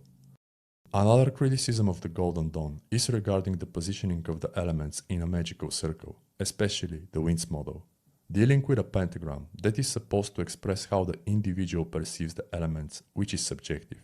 According to some, what book is that? This must also be applied to the hexagrams, and a similar adjustment is advocated by James Eshelman and David Shoemaker, but regarding the winds model. So yeah, again, Thelemites recommending how to change the Golden Dawn system to make it not Golden Dawn anymore. Great. That's very helpful to Golden Dawn students. Super helpful. For more, check Living Thelema, Pearls of Wisdom, and Jeff Rhodes's Hermetic Kabbalah. Secret Chiefs. As found in Mark Stavish's egregores, it is not excluded for high adepts to Mark, speculate with the concept of the secret chiefs controlling and dominating people in a way similar to those of the worst sects. Enochian.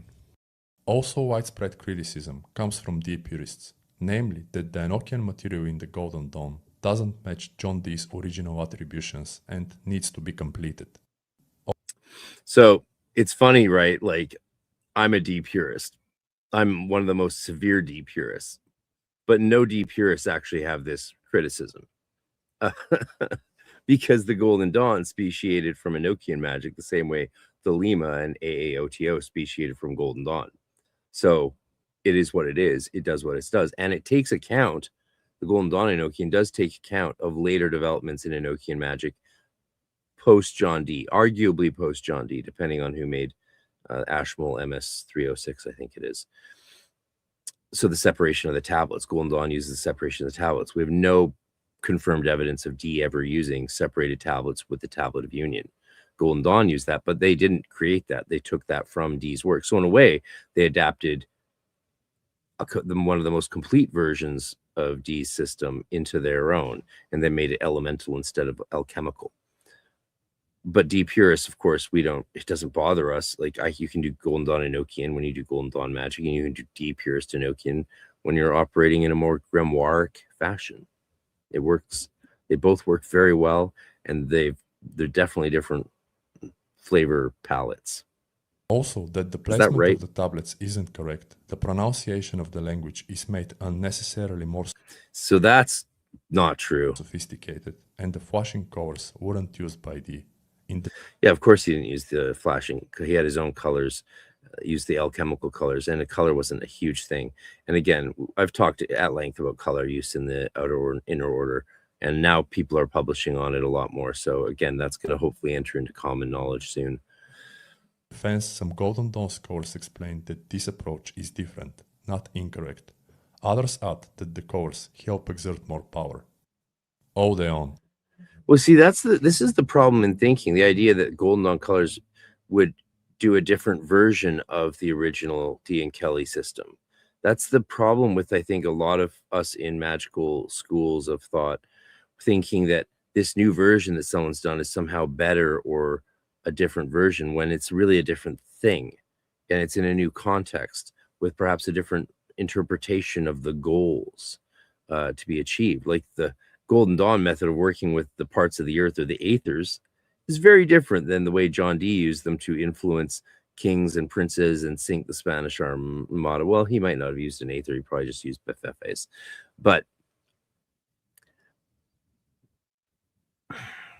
yeah, the aether scrying traveling system that the Golden Dawn created, that then Crowley used famously in Vision of a Voice and documented at length. And Crowley also demonstrates the Golden Dawn pronunciation of Enochian magic very well, whereas Regardie didn't actually learn that. And that's why he has this clunky, weird, long vowel exclusive system. But the Golden Dawn pronunciations were much more similar to D. and Kelly's method, not identical, still, you know, developed a bit to allow for easier pronunciation, but they use a short and long vowel system, whereas Regardie just presents the long vowel system. So that's an incomplete understanding that Regardie never fully got right from his limited year and a half in the GD. Yeah, again, no shade on Regardie. I love Regardie and all his work. This refers to people claiming Golden Dawn rituals are quote-unquote old-aeon technology for occultniks. Despite my interest in LHP philosophy, old aeon technology, what? See, that's religious bigotry. I don't even know what to say. That's like so prejudiced, like my emotions. I'm sorry, I had to. You know, it's not me. I don't have a choice. I have no, it's just because the people are retarded. And we're having fun because it's Sunday night. I suggest such people to do the different forms of SRP for extended periods without banishing. Also to test things firsthand and see if the traditional or original SRP and OBW are the same as the Thelemic GRP and the weekend opening by Watchtower. See, this idea that you can test those different rituals and see if they're the same, they're different. They're different rituals. No one cares if you change a ritual and give it a new name, but don't go around saying like, oh, this is better than yours, or like different. It's not the same thing. You're doing a different thing, man. You're doing a different thing. Influence and legacy. Whatever the case, the Golden Dawn remains the system most impacting culture. It is virtually impossible to find an organization or practitioners in both US and Europe that do not employ Golden Dawn techniques. Original and modified version of the Golden Dawn exercises are adopted by traditional practitioners, New Agers, Chaos Magicians, and even LHP followers. It's undeniable. Examples include Donald Tyson's portable magic, such as J. Allen Moore's synthesis between the Watchtower and the Supreme Pentagram. Hey, J. Allen Moore. Rest in peace, brother. I love that you make an appearance in this. Clip that. J. Allen Moore, who is, of course, the relatively recently departed beautiful husband of Dr. Terry Burns. And he presented at the first year of EnochiaCon, and we made his presentation public. You can go to EnochiaCon or Arcane Research Society 2024, watch J. Allen Moore tell a beautiful tale. He was going to do a different presentation, but last minute he decided to share a story he'd never shared publicly. And thank God he did, because he did pass the following January, and it was very sad. I never got to play Irish Celtic music with him on his harp, and we never got to. Oh, life.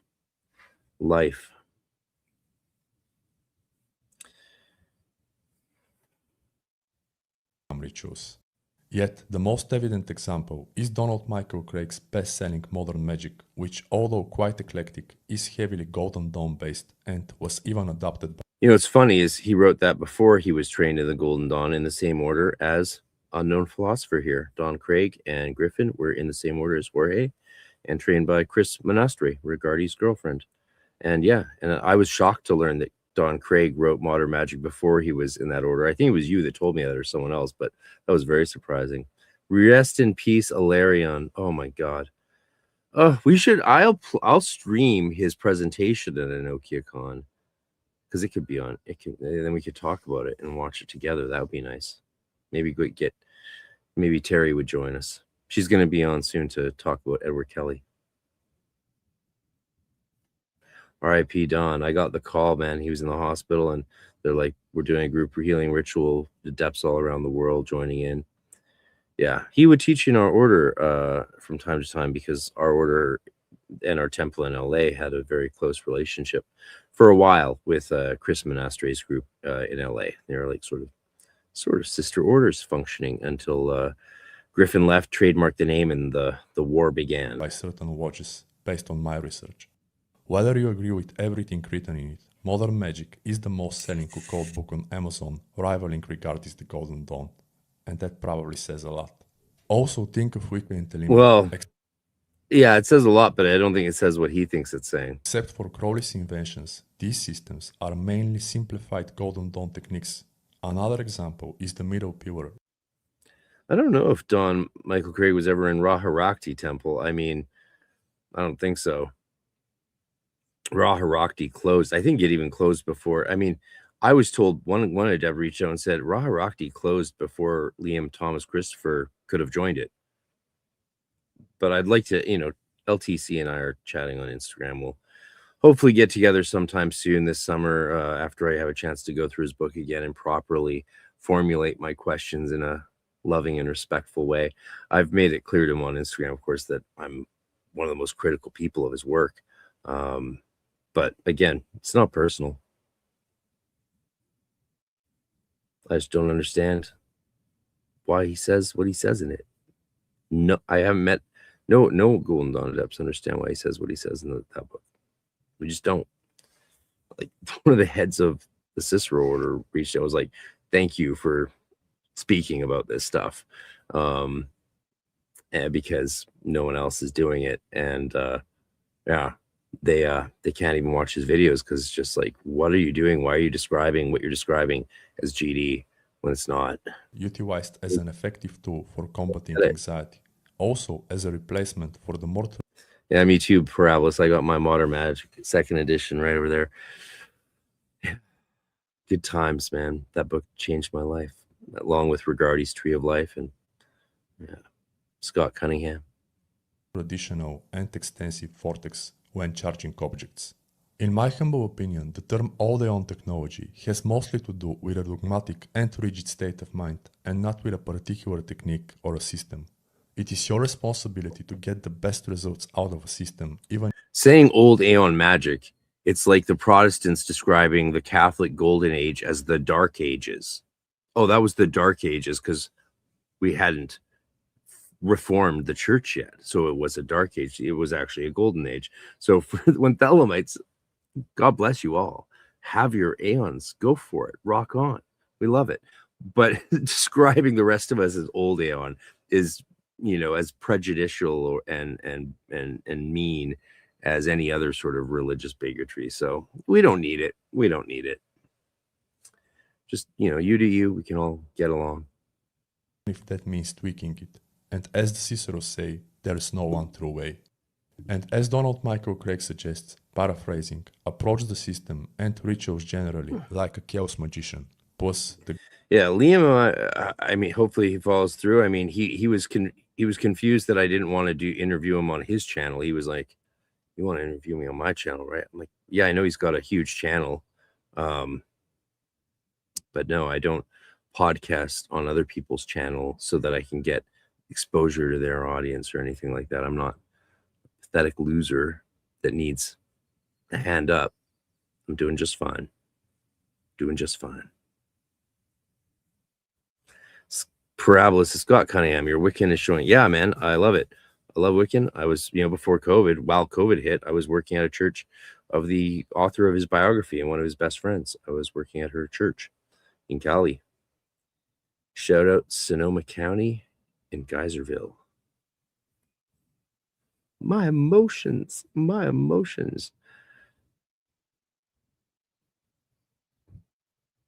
Golden Dawn techniques have so much to offer. If one cannot get their probability shifts, then it's probably them, not the system. As evident on the internet, the Golden Dawn remains the most influential system. Based on my observations, the interest in it only grows, and I think that's for a good reason.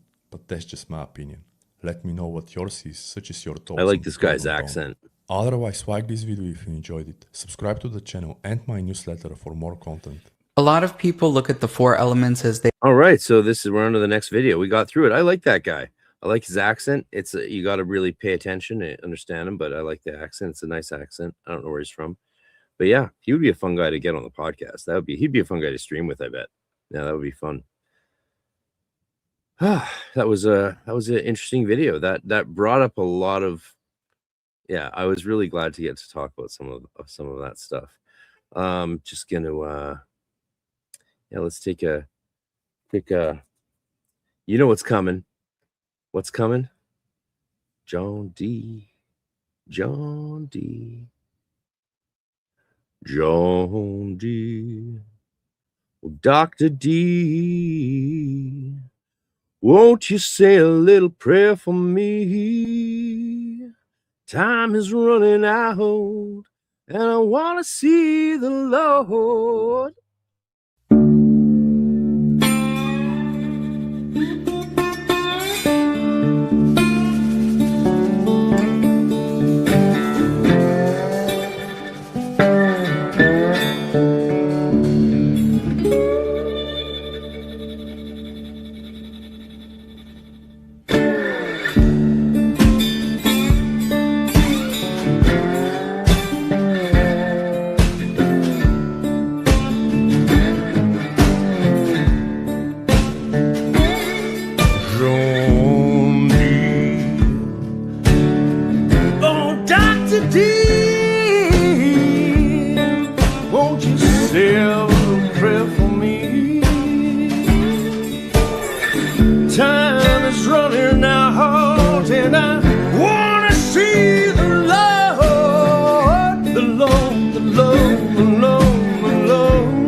I hope you find that as groovy as I do. I mean, it's way easier to listen to these promo videos over and over when you got some good music to bob your head to and feel the groove.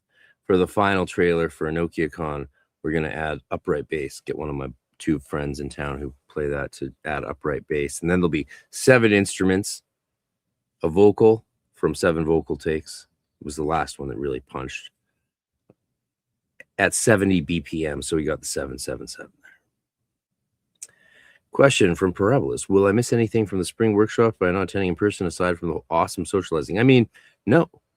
You can attend online and they'll be recorded and you can attend after. You can watch them anytime you want. Absolutely. It's part of your 2026 package. We are an international society, so we have to function internationally. And to be able to rent the venues we want, we have to be a private organization. And to function internationally, we have to also be private and not do ticketed events and have a membership fee.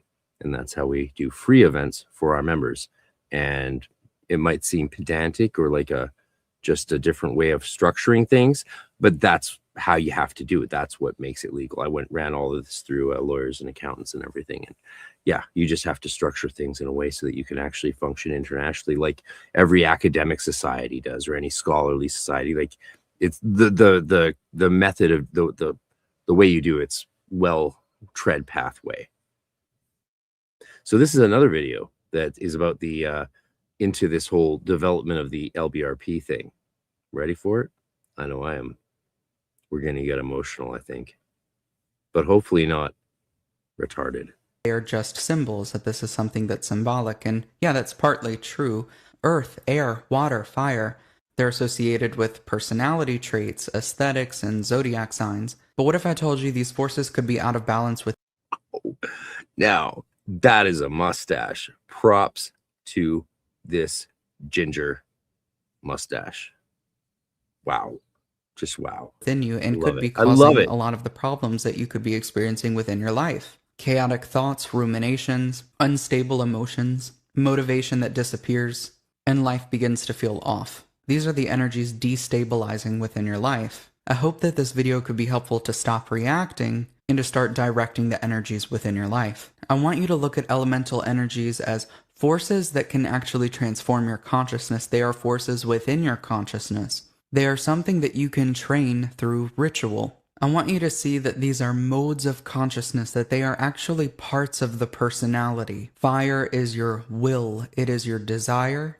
It can even represent your need for something. It's your drive and it's your energy.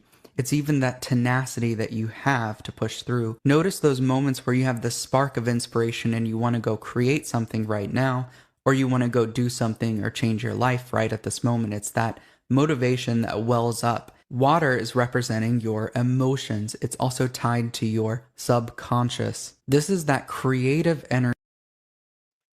Water's tied to what? What is water tied To push through. Notice those moments where you have this spark of inspiration and you want to go create something right now, or you want to go do something or change your life right at this moment. It's that motivation that wells up. Water is representing your emotions. It's also My emotions! My emotions! be useful for fire to bring into the physical reality. And water is also associated with our intuition. I love it. It's flexible, it's adaptable, it follows the path of least resistance. Air represents our mind, it's our thoughts. It can represent communication, but I want to specifically relate this to that internal monologue that you might be having. What is it that you're doing with your mind? Are you creating the reality that you want, or are you creating something that is making life destructive for yourself? I like Earth this represents our structure. It is our Good video. stability. It He starts represents with the rubrics, physical body. and the So spiritual this is the essence. physical That's a health. smart way to do it. But it also represents our environment, like our home. It's also related to motivation. Earth is the vessel that contains the four elements, so you can really find all the four elements stored within Earth or embodied within Earth. Earth is also tied to money, our finances, our physical work, what it is that we are actually doing and creating. So I want to be clear that you're not just influenced by these elements, you're actually expressing them. Your consciousness is expressing them. For those of you who are new here, my name is Will and this is the Esoteric Cross. I make videos about how to gain your personal power while learning ancient secrets. If that sounds like something that you're into, please hit the like button and subscribe and gain insight from this perspective in the cosmos. The biggest problem that we have with these elements is that they are typically out of balance. This is taking our personality into all these different moods and stages, and we're not really experiencing something that is stable. This is the first thing that we need to balance and get right when it comes to our path in ceremonial magic, high magic, path of initiation. Even if you're not really practicing magic, this is basic self-development tools that you really need to develop within your life in order to improve it. But when it comes to magic, what I really like about magic is that you have a ritualistic, systematic way in invoking or banishing these elements within your consciousness. And the subconscious mind loves symbolism. It loves ceremony. So this can be a very, very effective way to change your consciousness, to change basic things within your consciousness that is much harder to do by just thinking about things and making decisions and acting differently. Within your everyday life, air out of balance would look like overthinking.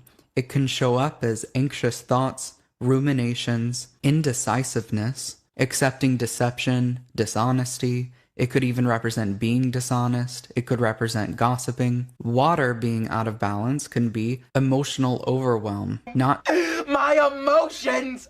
My emotions! misguided feelings, misinterpretation I of got you feelings. 3 times. Fire being out of balance can be no discipline. It could be a lack of motivation. It could come about as a form of apathy. Earth being out of balance can be being stuck, not taking care of the self, not taking care of the body, not taking. And you can use fire well intentionally, like with fake outrage. You want to see it? I have a perfect example. I have a meme example of fire used to create fake outrage to save your life. Because, well, if you know the scene, you know the scene, right? This is fake outrage so that you can get shot where you want to get shot. That's how it is. Yeah, this lifestyle. Now you want to get nuts? Come on, let's get nuts. Right? And then the Joker shoots him where he's put the metal plate in his jacket. And that's how he survived the encounter with the Joker in the original Batman. For me as a kid, that was the original Batman. He always will be. Taking care of our finances, recklessly spending, not having a clean home, not being organized. I know that most of these things sound extremely basic, but that's exactly the point. These are the things that we need to get together within our lives. And when we do, when we actually get these things together in a very practical, physical way, our entire life improves. Everything about us and our stability within ourselves actually improves. So there are physical things, practical things that you can do to work on these elements. It could be cleaning the home. It could be observing the mind, meditation, trying to motivate the self, paying attention to our emotions, not reacting to things, practicing mindfulness. So I encourage doing those to get these elements in balance. Ceremonial magic is a very big ritualistic way in also aiding this process, but they should be done hand in hand with the practical things. The Hermetic Order of the Golden Dawn is like the big thing that talks about this path of ceremonial magic as in relation to the Kabbalistic tree of life. You start with working with the 4 elements, you move into these planetary energies, banishing and invoking the planetary energies. So really you start with working with spirit through the 4 elements. That was the real breakthrough understanding that took me decades to get. And that was a massive shift in my own understanding of my work as an adept even. Working with the Wheel of the Zodiac. All of these things are deeply interconnected, but what they truly represent are layers of the aura. Really, the 4 elements are the internal aspects, what's going on within the self, within the physical body, whereas the planetary energies are the ways that the self interacts with the reality that's around us. It's the ways that we can affect the reality around us, layers of the aura. I want you to view this as a training system. Yeah, we don't see it in those terms in the Golden Dawn so much. Cromlech Temple got more into aura in that way, but Golden Dawn focused on establishing the sphere of sensation, and we can talk about that in another stream. For your consciousness. So it doesn't necessarily matter if you believe in magic or anything like that. This is a system for conditioning your inner world. The core ritual when it comes to this, working with the elements, is called the lesser banishing ritual of the pentagram. That's how you banish the elements. So banishing is a way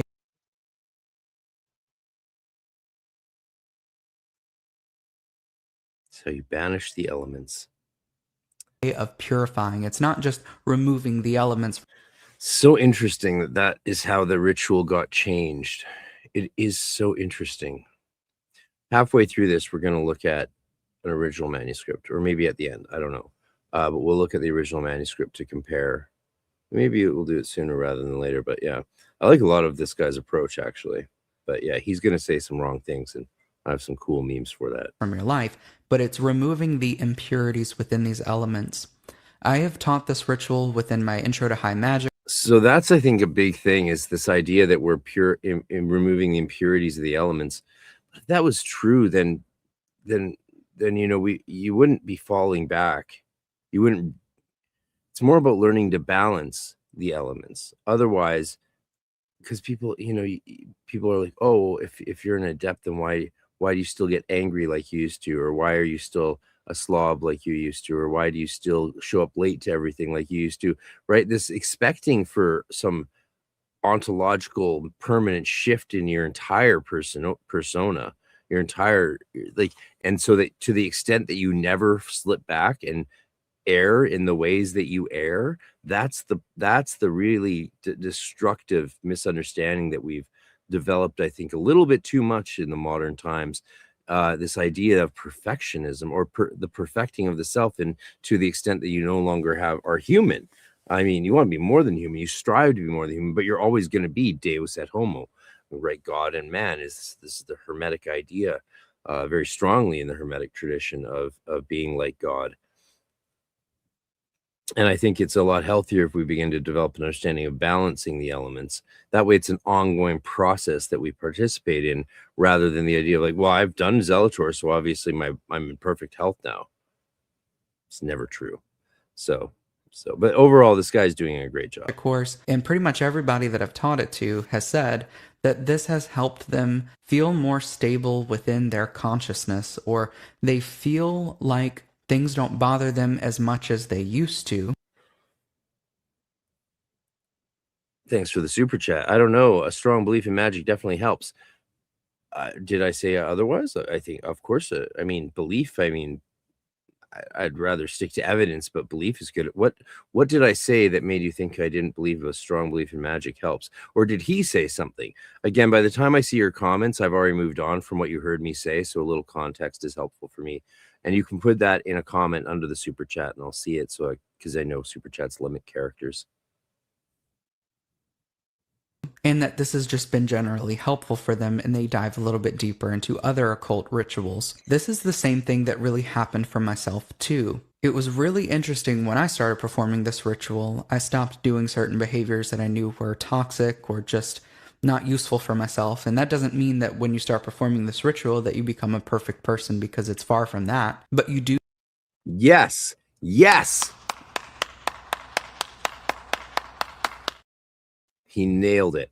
You start to notice things within your life that are not serving you, and at least now you have the awareness to stop doing certain things and to maybe change your life. Maybe you start going to the gym, maybe you stop smoking, maybe you do make shifts within your life. Sometimes when people start performing this ritual, they notice chaos a bit more, and I think that that's pretty normal, because now you're strengthening your awareness, you're expanding your aura, you are trying to remove impurities, so naturally you will notice chaos a bit more. But this is actually a useful thing, so I want you to use this as an invitation to start sorting through things within your life. You'll be very thankful that you did. I also want to be clear that that doesn't mean that the ritual is bringing in negative energies. It's not bringing in chaos. These are things that were already there, but they were swept under the rug or they were ignored, and now you just have to confront them. It's better than not confronting them, because if you don't ever confront them, then basically what you're doing is building up a tower moment that's waiting to happen. Yeah, well, so he said that it didn't matter if you believe in magic or not. Yeah. Belief helps. Belief is part of that thing we call the placebo effect. And I say that thing we call the placebo effect because it's not actually called the placebo effect. Placebo effect is just a title we've come up to define and therefore be able to dismiss the magical, seemingly magical abilities of our body. See how science has robbed us of our spiritual birthrights by just defining and shuffling things away? It's like, wait, so the placebo effect is 50, 40 to 60% effective? Maybe we should use that more in our lives. I mean, that's what New Thought did. That's New Thought. New Thought is placebo effect. The secret is placebo effect. Patchwork says, he said it didn't matter if you believe in magic or not. Yeah, I mean, I think it doesn't really matter if you believe in it or not. But why would you want to cut out that massive power called the placebo effect, stupidly named? This ritual involves drawing pentagrams in specific directions that are associated with elements. You are charging them with the divine name that's associated with those elements, and you are aligning the self to divinity. There are so many videos, I think, on YouTube that can walk you through how to perform the ritual. Yeah, and like, I haven't seen a correct one ever. And, you know, but a few of us put up some correct ones, and we had to take them down because so many people were like, were like, I've never seen a Golden Dawn initiate perform the LRP before, but seeing how you do it, it's completely different from all the YouTubers who don't know how to do it, and you're doing it completely different, and so you're wrong. It's like, well, you want to see how we do it. It doesn't make sense. I don't know why people got so upset seeing I did it and someone else did it, and they're like, that's not how it's done. Look at everyone else on YouTube. It's like, we're putting it out because of everyone else on YouTube. But anyway, enough. We don't have the time for that, because again, then you get into the problem of everyone thinking there's one correct way to do it. And as you'll see, it's not quite that simple. So I'm not going to do a walkthrough of the ritual in this video, but you can sign up for my Four Corners roadmap in the link in the description below, and it has instructions for the ritual. It has instructions for his ritual, which is different than Golden Dawn ritual. It's just a different ritual. He's doing his own thing. Are some things that most people leave out of their description of this ritual, which is the energy work. So I do talk about that in my instructions, which you can see in the link in the description below. Within this ritual, the assumption that to say it was left out of the ritual, right, is to assume that you're adding, teachers can add in their own tips on energy work, right? But yeah, exactly, Jorge, right? Like, oh, everyone does this thing, this X thing, X way, but I know the true way. I know the true way. Come check. Yeah, that's that game. That's that game, and that's not cool. To make it to denigrate the tradition and make it seem like you found the secret sauce that it was missing. That's it's not cool. You start with a Kabbalistic cross. That's the beginning of the ritual and the ending of the ritual. It's basically like an expanding and sealing of the aura. You are anchoring yourself to the four corners of the universe. There's no sealing of the aura. It's balancing of the self and connecting it to the divine. And like in the original order, they didn't even vibrate those. Just like Ata, Malkut, Vigadula, Vigabura, or vice versa. Either one's okay. Leolam, Amen. You know, and then they would vibrate the corners. I think it's better the way we do it now. That's what I mean by different versions. Now we tend to vibrate the Kabbalistic cross. That's a big improvement, but it is a change.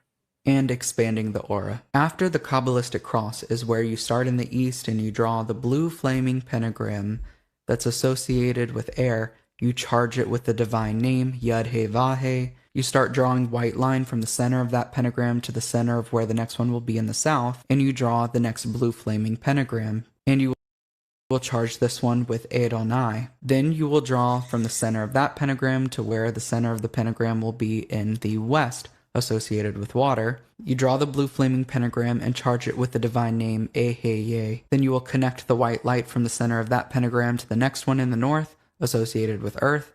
You will charge this pentagram with the divine name Agela or Agla. Then you will connect that white light back to the east, finishing your circle, and you will call in the four archangels of the four elements. Before me, Raphael in yellow. Behind me, Gabriel for water in blue. To my right hand, Mikael in red for fire, and to my left hand, Ariel in green for earth. Then you will say, for about me flames the pentagram, for within me shines a six-rayed star, and then you will complete the Kabbalistic cross again. So this is a very basic ritual that is designed to purify the energies within these four elements, and it is designed to be more stabilizing. Over time, after you've been purifying this for a while, then you can start invoking the four elements, and this is strengthening these four elements. You are making them more potent within yourself and within your life. What you are learning is a formula that is giving you the ability to manipulate the energies within your own consciousness, within your own personality. This is going to have huge benefits because this can change pretty much everything within your life. You'll start to see this externalized within your life. And I'm not saying that just by performing this ritual once or twice that your whole life is going to change, because this takes daily work and it happens over a process. So it might be like 3 or 4 months of daily work, and then you notice that things are really shifting Things don't bother you as much as they used to. You have started going to the gym, you started eating differently, you started taking classes, or you started applying yourself to the areas of life that you've always wanted to apply yourself to. Maybe you're making something, a work of art, or you're making something that you've always wanted to make. It could be so many different things. I can't really tell you what will happen for you. You've just got to try this out and see what happens. Why this ritual is so powerful too is because you are using energy work within the ritual, which is fire. This is something that is honing in on your discipline because you're doing this daily. You are using your mind. You are using your mind to focus air. You are directing the energies into the ritual, into the pentagrams by using air, your mind. You are using water, your feelings, because you are feeling the energy move through the body. You are feeling the energy within the pentagrams. And you're also using earth because you're actually physically performing this ritual and moving around the room. So not only are you banishing the 4 elements within the ritual, but you're also utilizing the 4 elements of your consciousness as you are performing the ritual. Let me know. What you just said is one of the most insanely idiotic things I have ever heard.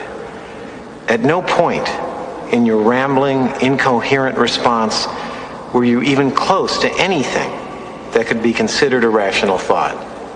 Everyone in this room is now dumber for having listened to it. I award you no points, and may God have mercy on your soul.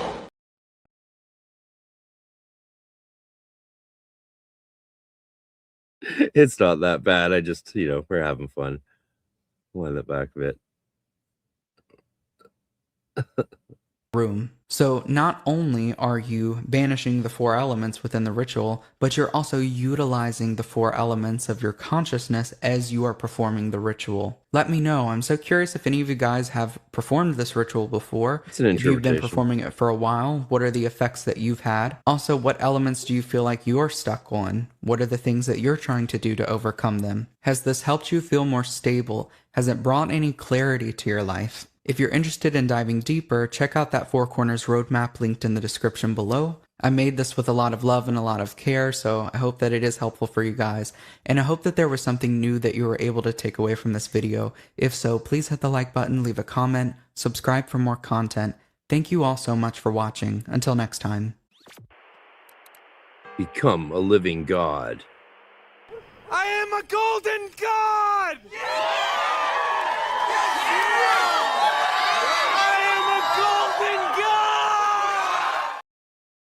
That you are so not. Oh God. Balls. All right, that's our videos for today. I hope you enjoyed them. We have time for some serious Q&A if you guys want. I know there's questions for me to go back that I starred and look at. You can also super chat, send a membership. That really helps.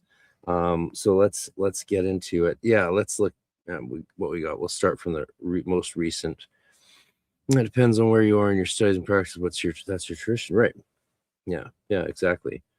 John says, I just do not understand the element stuff, probably because of all the earth in my natal chart. I'm dense. Yeah, some people are just, we're all dense in different ways. 90s parties. That's actually from the movie Almost Famous, which you should go watch right after this stream 2 or 3 times. Actually, watch the original, then watch the extended cut that's available on Prime or on other sites, and the extended one doesn't flow as well. You'll see why they cut all this stuff out of it, but it's fun to see it if you really like the film. And yeah, it's one of my favorites. Classic musician film. Yeah. Okay. You just know who just graduated from college. Congratulations. And have a lot of free time. Yes, especially since college degrees don't really do for us what they used to do, like guarantee employment and enough money to raise a family and buy a house. So good luck. What's your degree in? Love to hear what you studied in college. You have time. How to take advantage for your esoteric progress. Join a thing. Join a cult. Join a order. Join a curriculum of practice. Yeah, take a serious, like, what's your interest? GD, Enochian, Solomonic. Solomonic magic is not a thing.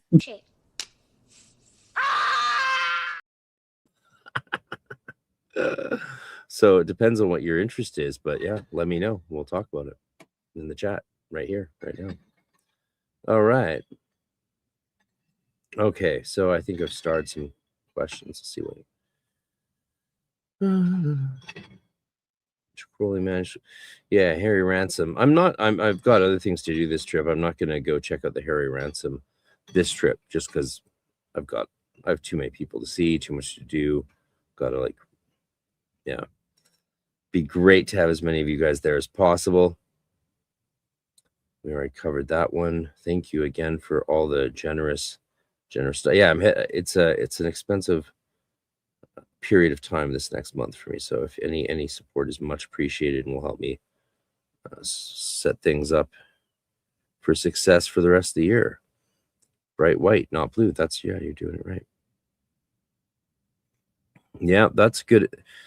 We get, ritual practice is so powerful. It's nice that it's so understood by mainstream culture now, or it's better understood, let's say, by mainstream culture that the benefits these things have.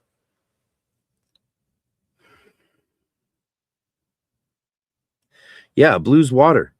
You're banishing like the water of earth or earth of water. Crazy. Now, I think the reason people started describing them as blue is because clairvoyants were seeing it as blue, because blue is like the etheric layer of the aura, apparently, as what it looks, bluish to me, but mostly white. But, transparent. It's not really, I don't see colors that much unless in the heightened environments or in the, But I think that's why it happens. People start seeing it in blue, but I don't really know how that entered into it and why it stopped being divine white brilliance. So we're going to get to the actual, Frater Prowse experimenting pentatopes. Dr. Burns is pentatopes. Yeah, there's a whole deep dive you can do on that there.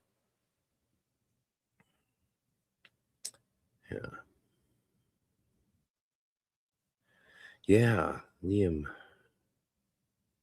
I definitely didn't ever want to talk to him, but he started following me on Instagram and asking me questions and DMing me. And I was like, dude, do you know who I am? I'm the guy who's like highly critical of you. He's like, oh, I didn't know. I should check that out. Where are you critical of me? I'm like,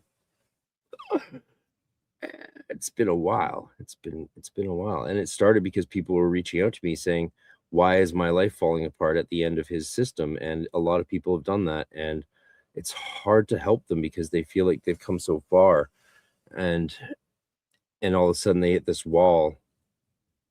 And I've talked about a lot that I don't have the energy to talk about that tonight because it makes me sad. It makes me really sad. Yeah, Boda's good for some people. Martinist is good for others, but I mean, I'm not into joinerism. Like I'm the member. I've been connected to and done as few things as possible and focused on going deep.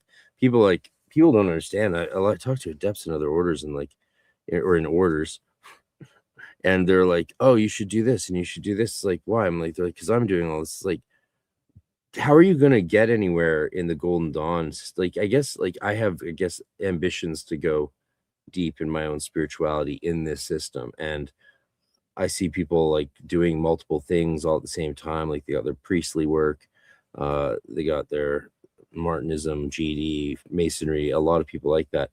And again, some people pull it off really well and balance it really well. Ike Baker keeps it all together, it seems.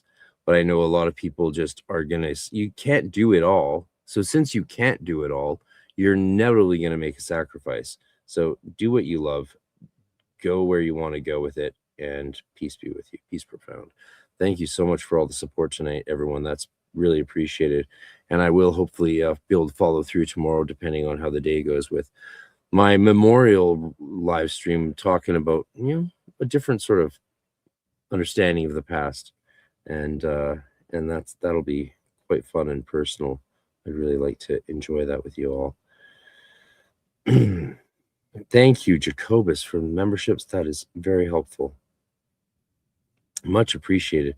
Well, let's go let's see if I can grab these manuscripts here. I'm going to play this quickly again.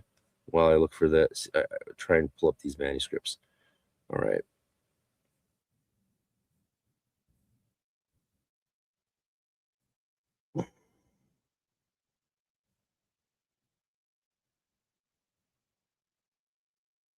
Oh, where is it? The Arcane Research Society. Not that.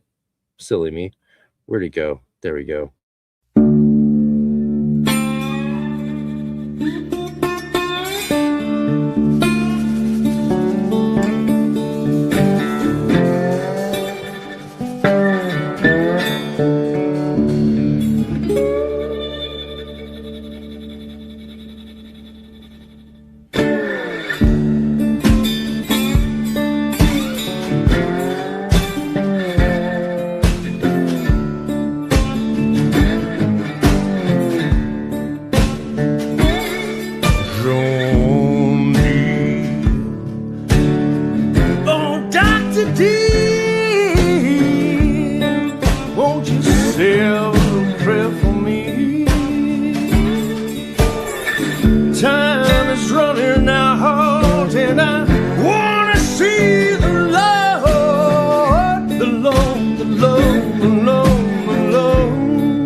All right, so I'm not finding it, and that's because this is a new computer, and I might not have transferred a few of those folders over to it. But I'm going to take a few more minutes and look. So please hang out. We can talk amongst yourselves for a second. I'll just keep rambling while I look for this thing. Yeah, because it's been over the last like 20 years. Like for a long time, people were really hoarding the files that they would go and take photos of in the different archives around the world. And, eventually just the dam broke and people started sharing what they have with each other and helping groups that had learned and started from books to develop and flesh out the system. And that was really, really nice to see that sort of the community healing and coming together after, what was a rough period during my day in the 90s and the early 2000s. It was rough. And you really had to put a lot in to keep it alive for the people that wanted to go through it. And that was a beautiful thing. And a lot of people don't, Aaron Leach and I talked about that the first time he came on the podcast, and he's like, oh, the secret of the Golden Dawn Wars is there was no wars. And I was like, yeah, that's sort of true, but that's true. That's true. It just didn't affect everybody. It was very real for those of us it affected, like those of us who were, Griffin trademarked the name, started suing people, and they broke into our temple while we're doing a neophyte, destroyed the future of those two neophytes, and assaulted our sentinel who was carrying a sword. You just shouldn't break into the house of someone, go on a private property and assault the person carrying a claymore. I mean, if it wasn't Canada, she said she would have run him through. She would have stabbed him. She said she would have stabbed. I don't know why he did that. Like, what was going on in his head to think that he really did see himself as the savior, the Jesus Christ of the Golden Dawn. And he said everyone should bow to him. He said this. He said this to me. He said this to Frater Yeshi. He said this to a lot of people. Everyone should bow down before him and let him. Yeah, it was so nuts. And it just didn't stop. And the harassment was ongoing for years. And most of us just had to spend our time protecting members from that drama. And that's where things got wonky, right? Because, you know, different people have different ideas about how to protect others from things. And that's where some members started fighting back. And it was mostly online stuff. But there was, like, a lot of our adepts got harassed, like, got fired from jobs by people, shall we say. I don't want to go and say too many names, but by people, like, you know, putting their heads on porn images, faxing it to their bosses to get them fired. Like, crazy stuff was being done to the members of our order. And I just saw so many people in tears so many times. It was so painful. So was it a war, or was it just I don't know what you call it. It was one guy trademarking the name and trying to be king of the universe. And we're glad those days are behind us. Let's put it that way. We're glad those days are behind us. And a lot of the older guys who really wanted to get a little too culty or self-aggrandizing, they'll all be dead soon. So yay, we can move on in a perhaps healthier mentality and frame of mind than we've had in the past. And I think that's the same thing that's true of the order 100 years ago, right? That's what happened. It was like, okay, this version is this egregore is you know, pressure cooker shattering into new fragments of light, that were the Stella Matutina, the AO, the Waite's Holy Order of the Golden Dawn, or Holy Fellowship. I can't remember what he called it. Wasn't Waite's not my cup of tea, but you know. And I'm sorry, I thought I really had this on the new computer here, but it must be on the old one. I really swore it was not. I thought it was already. I could have just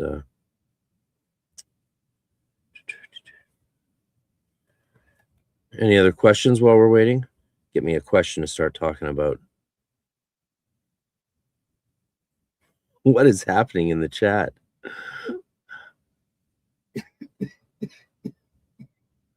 What is happening?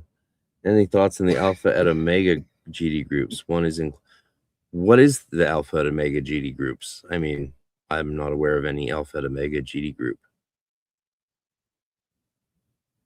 You mean Griffin? I don't think he calls it. I mean, he trademarked the name Hermetic Order of the Golden Dawn. If he trademarked the name and now he's calling his group Alpha et Omega, that means he trademarked it to fuck other people over, even though he's not using it. That doesn't make sense to me. I don't understand why he would do that. Because again, I'm very, I love a lot of the guys in his order. Good friends. I'll be hanging out with them in Austin. Come to Austin or attend online. Even better. Not even better, but also good. And it'll all be live. And then you get to attend NokiaCon as well. So you got your BA in psychology, fun. Plan to do a master's in psychotherapy and spirituality in the next few years. Yeah, you can spin that out into a career. Then we're going to need more and more psychology is sort of people are so messed up on drugs and brains are broken from all the crises in the planet. There's going to be a lot of work for counseling. I mean, that's what I would be doing, like what my sister did. If I was going to do a regular work, I would go use my master's to go listen to drug addicts talk all day downtown, help them get services, and I could make $150 a year doing that. But that would be my life, is sitting there talking and helping with street people and drug addicts. And it's not my calling. It's not my calling. Then I wouldn't be able to do this with you guys. You talked to them recently. Who's them? Oh, Martinist Lodge. And we've been talking a little bit about the year. They've given me an introduction. Oh, that's good. That's cool. Yeah, Martinism is very appealing to a lot of people, and I just don't have much experience with it yet. Maybe. Unknown. To be a happy Martinist, you are a Freemason and a Catholic who is into medieval prayer. Oh, to be a happy Martinist. So Martinism, it helps to be into Freemasonry and be a Catholic. Interesting. I've not heard that. You do dig Papus. He does not get the credit he deserves, for sure. Yeah, I mean, I had a Papos book that I really loved that helped me develop my practice with the Shem HaMephoresh, which I'll be. Yeah, anyway, I don't want to talk about that now. Yeah, Martinism through Tomberg. Tomberg was a Martinist, and oh, I'm glad you like this song. Thanks, Nick. Yeah, I put a lot of love and time, and we went into the studio, and it was fun to record. Actually, for a channel, I was going to release I filmed doing the 7 takes of the vocal in the studio, and I was going to put that as a member video, so you can watch me like sing it 7 times over. It's a short, like 5-minute video, 7-minute video, because they're just 2 verses, and you can watch me fuck up and do different notes different ways. I used in the end a version of my singing it where you can hear in the beginning note I almost dip down off below. I almost go flat, just tease the flat before soaring into the note. And I used that because I wanted it to be very clear I wasn't using any auto tune or pitch correction whatsoever in the recording. And so I allowed my voice to just sort of, what? Yeah, you can hear it in the song when we do the outro. But yeah, I almost go flat, just intentionally just dip down and then soar into the note, which gives you this effect. You do that a lot on stage, actually. It's a very common trick, but it takes practice to pull it off. Unknown flaws. They have access to a world we don't. That access is the gateway to the back end of this. I don't know what you're talking about. Okay. The one aspect most people don't get is all magic revolves around your spirit guides, ancestors, and other dead people. Yeah. I mean, this whole thing about it being all your energy is not an interpretation most of us hold. So a lot of these guys on YouTube think it's all this like new age energy, personal vibe stuff. And a lot of us don't see it that way. That's a component, but it's a small component. Hey yourself, Christina Van Valkenburg. Unknown philosopher, delved in magic. Saints, prayer. Absolutely ridiculous. What are you guys saying? Was this person on drugs? I don't know. I don't think that person was on drugs. Whoa, lots of woes. In the lawsuit, oh yeah, so you know about the lawsuit. The lawsuit chick for the GD rights, Griffin got Alpha and Omega. Okay, in America. Well, Griffin got Hermetic Order of the Golden Dawn in Canada and Europe as well, even though he didn't have things here, which is why he came to our physical location and broke in and assaulted us and, harassed us for years. And, yeah, the guy owes us a public apology and maybe should beg for forgiveness for what he did to me. It was awful. It was just awful. Just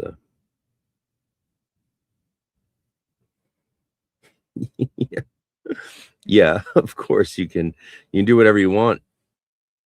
You're a free soul. You can use tobacco and entheogens and alcohol and whatever you want. I mean, it's not about the vow. The vow's not about that. That's not what the vow's about. Okay, Joshua Menner. Sounds like a German name. Can you please offer your profound and vast occult expertise and knowledge to the Wonder Boys podcast with Duncan Trussell and Kurt Metzger? You would be heard. That's what Jason Louv is for. And Jason, I mean, I we're playing Gamma World this morning on Zoom. We had a great little game on Zoom with Ora and Ben Yosef, whose new book on Keanu Reeves and demonology is coming out from Inner Traditions, and you should all keep an ear to the ground for that, from Ora and Ben Yosef. And especially since I'm very pleased to announce that Inner Traditions is officially backing EnokiaCon this year and our events. So Inner Traditions is on board supporting us. So that's very exciting. Thank you, Inner Traditions. More to come.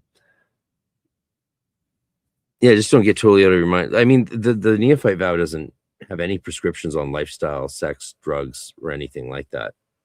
Right. You're just not meant to break the vow because of drugs or whatever, or being out of your mind. But yeah, obviously. And again, part of that is because a lot of this stuff was really risky back then. Really risky. There's not the same social pressure or judgment now anymore. Jason Louv is awesome. That's how you came across my channels, through Jason. Wonderful. Yeah, Jason's good. I love his new website. Go check out magic.me, folks.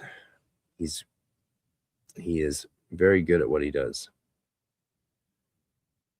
What books would I recommend to someone just beginning? It depends what you want to do. Yeah, there's no standard one size fits all when it comes to this stuff. It really depends. I got a friend who I gave. It's been a lot. The calm before the storm. Last week was crazy work, but then the last 2 days I actually had a couple of things line up, like my Zoom game with the occult, my cult celebrity Zoom game, as we jokingly call it. And then yesterday I played Dolman Wood with my friends, and maybe one of them's in the chat here. And my other friends there, a guy from Chile named Tomas. Shout out Tomas. You should watch these shows because he wants to get into this stuff and was asking me about the Book of Oberon. And it's like, this is what I wanted to say to him, but we were too busy with our business. I want to say, check out David Rankine's 2 new books, his recent 2 books, and also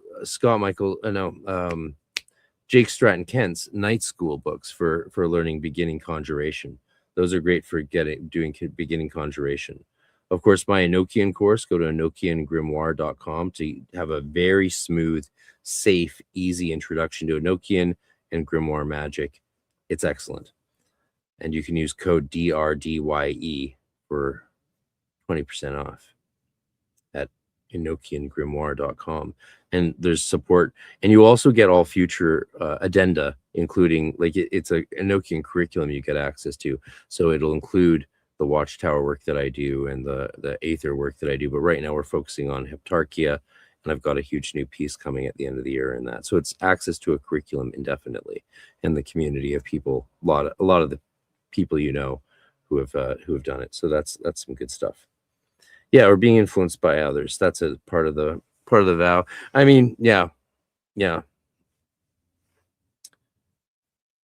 And then you leave the Golden Dawn and are no longer a part of it, and burn your motto, and then take a different vow, which sort of is very different and overrides the previous one in some ways. And orders change the vows too. Orders also tweak the vows to be unique to sometimes the order a little bit. Nick Farrell's a big fan of changing things in general, of course, so it makes sense to update it for its time. Like a lot of the stuff in the past is for that time. Some things are worth changing, and obviously that you should change, things like vows, but then some things make no sense to change, like the core ritual work, without understanding it. Don't change it if you don't understand it and have experience with what you're working with. That just doesn't make sense. It's not a good way to be a good, competent occult scientist. You're welcome.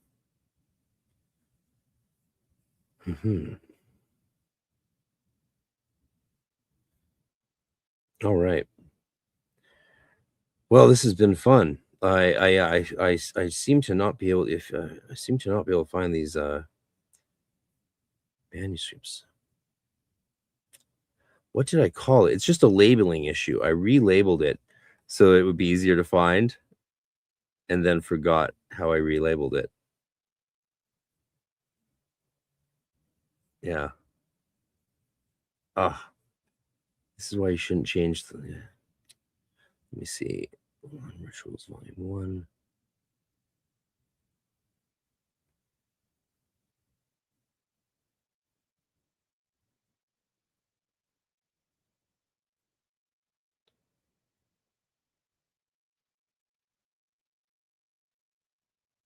Oh, actually, well,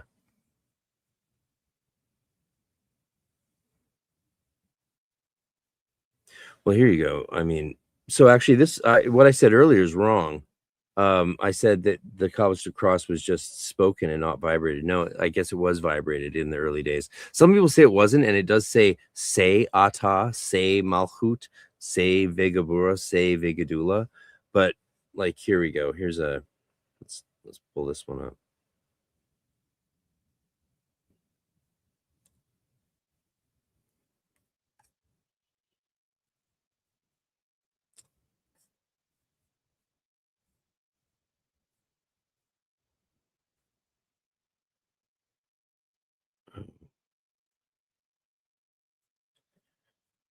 That's unfortunate.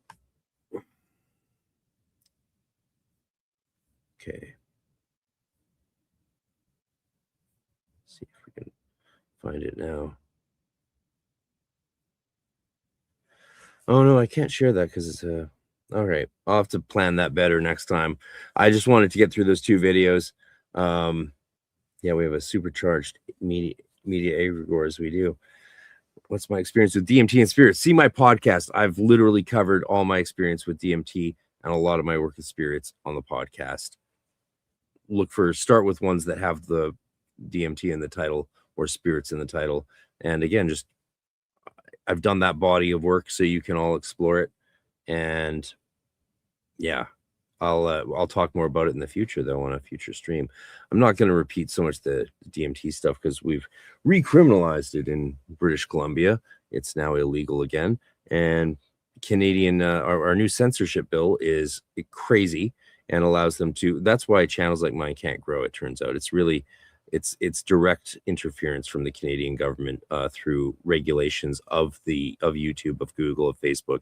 So there's a lot of information coming out on that now in Canada. That's why, most Canadian creators never have videos that go super big. That's not that. I've talked to a lot of Canadians who then go to the States, keep doing the same thing they're doing, and all of a sudden they're getting these huge numbers and reach because the Canadian government is suppressing us through the bills that we passed with the crazy government that just has to stay in power. It's like they don't believe in democracy anymore. They just want to be in power forever. Q, Fred, or GR being upset with me because we have different political views. Hey, buddy, it's okay. I think we need a change. It's good to have changes in the democracy. If you just have one party forever, they get a little corrupt. By a little, I mean a lot. And then they have the power to manipulate to stay in power. And we know that's like, it just doesn't work. You want change. You want change and balance and imbalance and re-equilibration. Otherwise, what you end up getting is For the new world order. ooh, we don't want a new world order. We want freedom, motherfucker. Give us back our country. Yeah. I like that. See, you're saying that as a joke, but I agree. Compared to the US, the Canadian government is crazy. I do think the Canadian government is far crazier than the US. I mean, we don't have basic rights here. We don't have basic religious freedom even. Yeah. For a left-wing party. Yeah, that's right. See, people would think that the liberals in Canada are left-wing. My buddy here, who, is obviously a close friend, is highlighting that it's not. It's not a left-wing party. They're a globalist oligarch party. Yeah. I mean, I wish we could move to the States, but we're not allowed to move to the States. You need to have a lot of money to do that. We're trapped. It's a trap. Yeah, well, not in my opinion. We can agree to disagree. It's not propaganda. It's the truth. Pax Romana. And if the left-wing party is the NDPs, the ones with privilege cards, you guys saw those. So my buddy here wants them to get in power, but they're the ones with the privilege cards. Excuse me, I've got a privilege card. You can't talk, or you can't talk over me because of my privilege card. Privilege, the card game. See where I'm going with this? Could be fun. You hold up your privilege card and you have to say why you're privileged, but then someone else can trump your privilege card with their privilege. And this is literally our left-wing party. They've lost their minds. And they're also in BC super corrupt beyond shock. They're shills for China. Both wings connect to the same bird. Exactly. Thank you for liking my voice on Hermetic 1. I'm very, very proud of that, of course. And, you can get the book now on Amazon. I should really get a link so I can always spam it to you guys. Iceland is nice. I did get to spend a few hours there once, but didn't really get to look around. All right.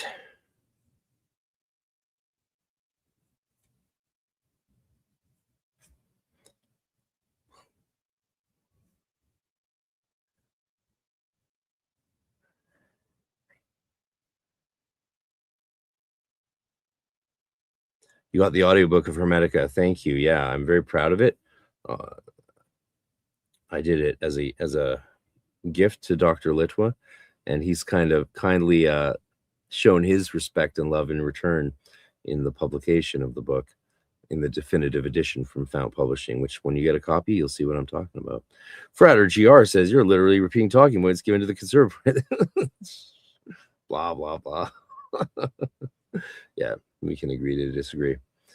Anyway, it's time to, I've got other things to do before bed. And so thanks for hanging out, everybody. It has been a blast to deep dive into these fun topics with you.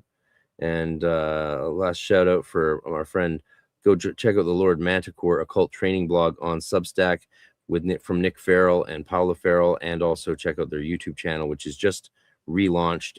Go join them, help get them subscribers, and make Nick Farrell a thing on OccultTube with me. We want that. We'll have fun and use those custom emojis. That's what they look like to me, but I can tell what you're doing. So yeah, we're gonna have a new emoji that we unlocked. Gotta learn that word magic. Oh, this is great. It's sort of crazy. I can see why people end up streaming so long. It's like, well, how can I just say goodnight when there's 35 people here? Well, like this. I wasn't ready.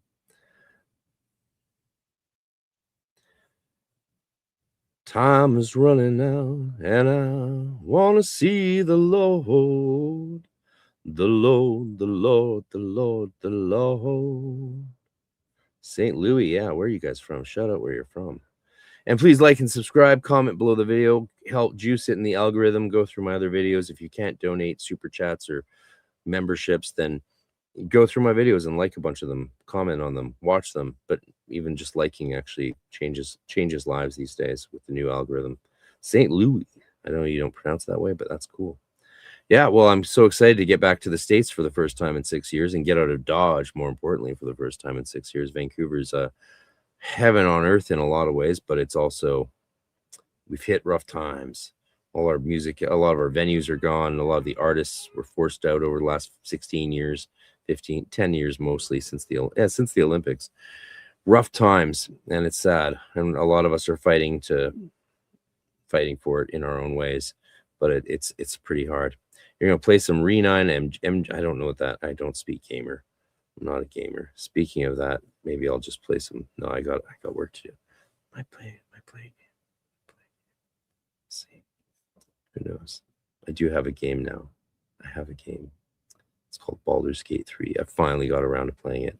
But I don't have much time because I'm prepping my workshop, and I just booked some hotel nights, staying with some friends some other nights. I've got so much to do in Austin. It's going to be Ultima 7 is my favorite. Yeah, that's my favorite, but I've been doing BG3 with occultology. We play online.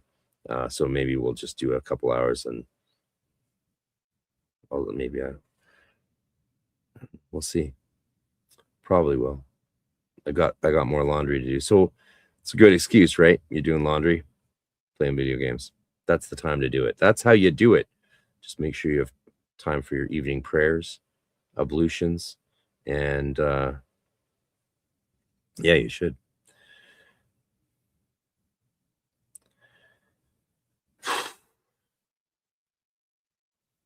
Should we have one meme for the road? Oh, well, actually, one guy who was going to join my GD training course had to back out last minute. I'm not going to say any more than that. So I do have still one spot for one student. So if you want to join, I have one spot for one student. You can go to goldendawninitiation.com and sign up and join and work with me very closely and my other students for a period of time until you go through 5=6 physically with me here in Vancouver. And I work with a lot of people from a lot of different, I can't say much about it, but it's good people doing good work, wanting to transmit the training and the system in a good way.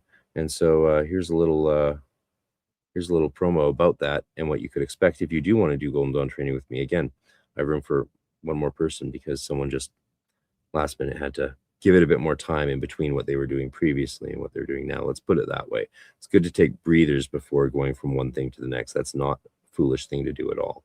In the name of the Lord of the universe, who works in silence and whom naught but silence can express, welcome to the great work. in the tradition of the Hermetic Order of the Golden Dawn, over the next 3 years you will be guided through self-initiation of the 6 grades, from 0 = 0 neophyte to the portal of the Vault of the Adepti, at which time you may undertake a physical 5 = 6 full temple initiation, or continue to follow your path along different routes of adepthood on your way to mastery. In the rare old times, Golden Dawn members could easily work through these outer order grades in less than 2 years, but to find your path through self-initiation is necessarily harder, and this is mentioned and outlined in an unpublished Golden Dawn manuscript. I can promise you that 3 years is the fastest it can possibly be done in this manner. Do not be ashamed if it takes you far longer. Those who claim they did it faster are most certainly charlatans, and you have to be challenged and work hard to struggle through the fires of test and trial if you want to be transformed. But everyone needs help, with directions and ideally a guide to serve as Hierophant along the way. Only God can initiate you, but not only do you need to participate, you must invoke often and inflame yourself with prayer. This course is a map of the spiritual territories you must travel, and as your guide I am also intimately familiar with the actual terrain. This path is well trod and reliable, even praised by almost all who have reached Adeptus and the initiation of the Sun. While it is impossible to self-initiate into the Golden Dawn, it is an excellent system of spiritual initiation and alchemical transformation, if you are called to become an adept of the mysteries of the Hermetic tradition.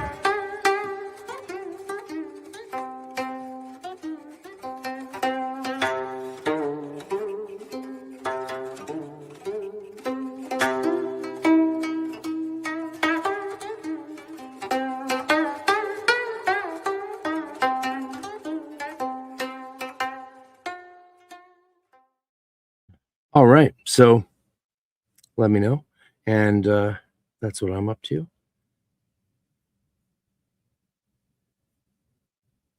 Thank you so much, Astarte. Talk to you soon. And yeah, it's gonna be a good summer. We're gonna have a good summer, people. Let's do it.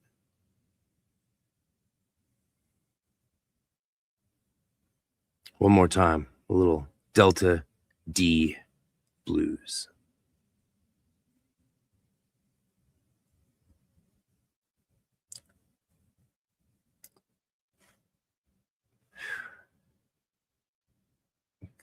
I'm just excited.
Tonight.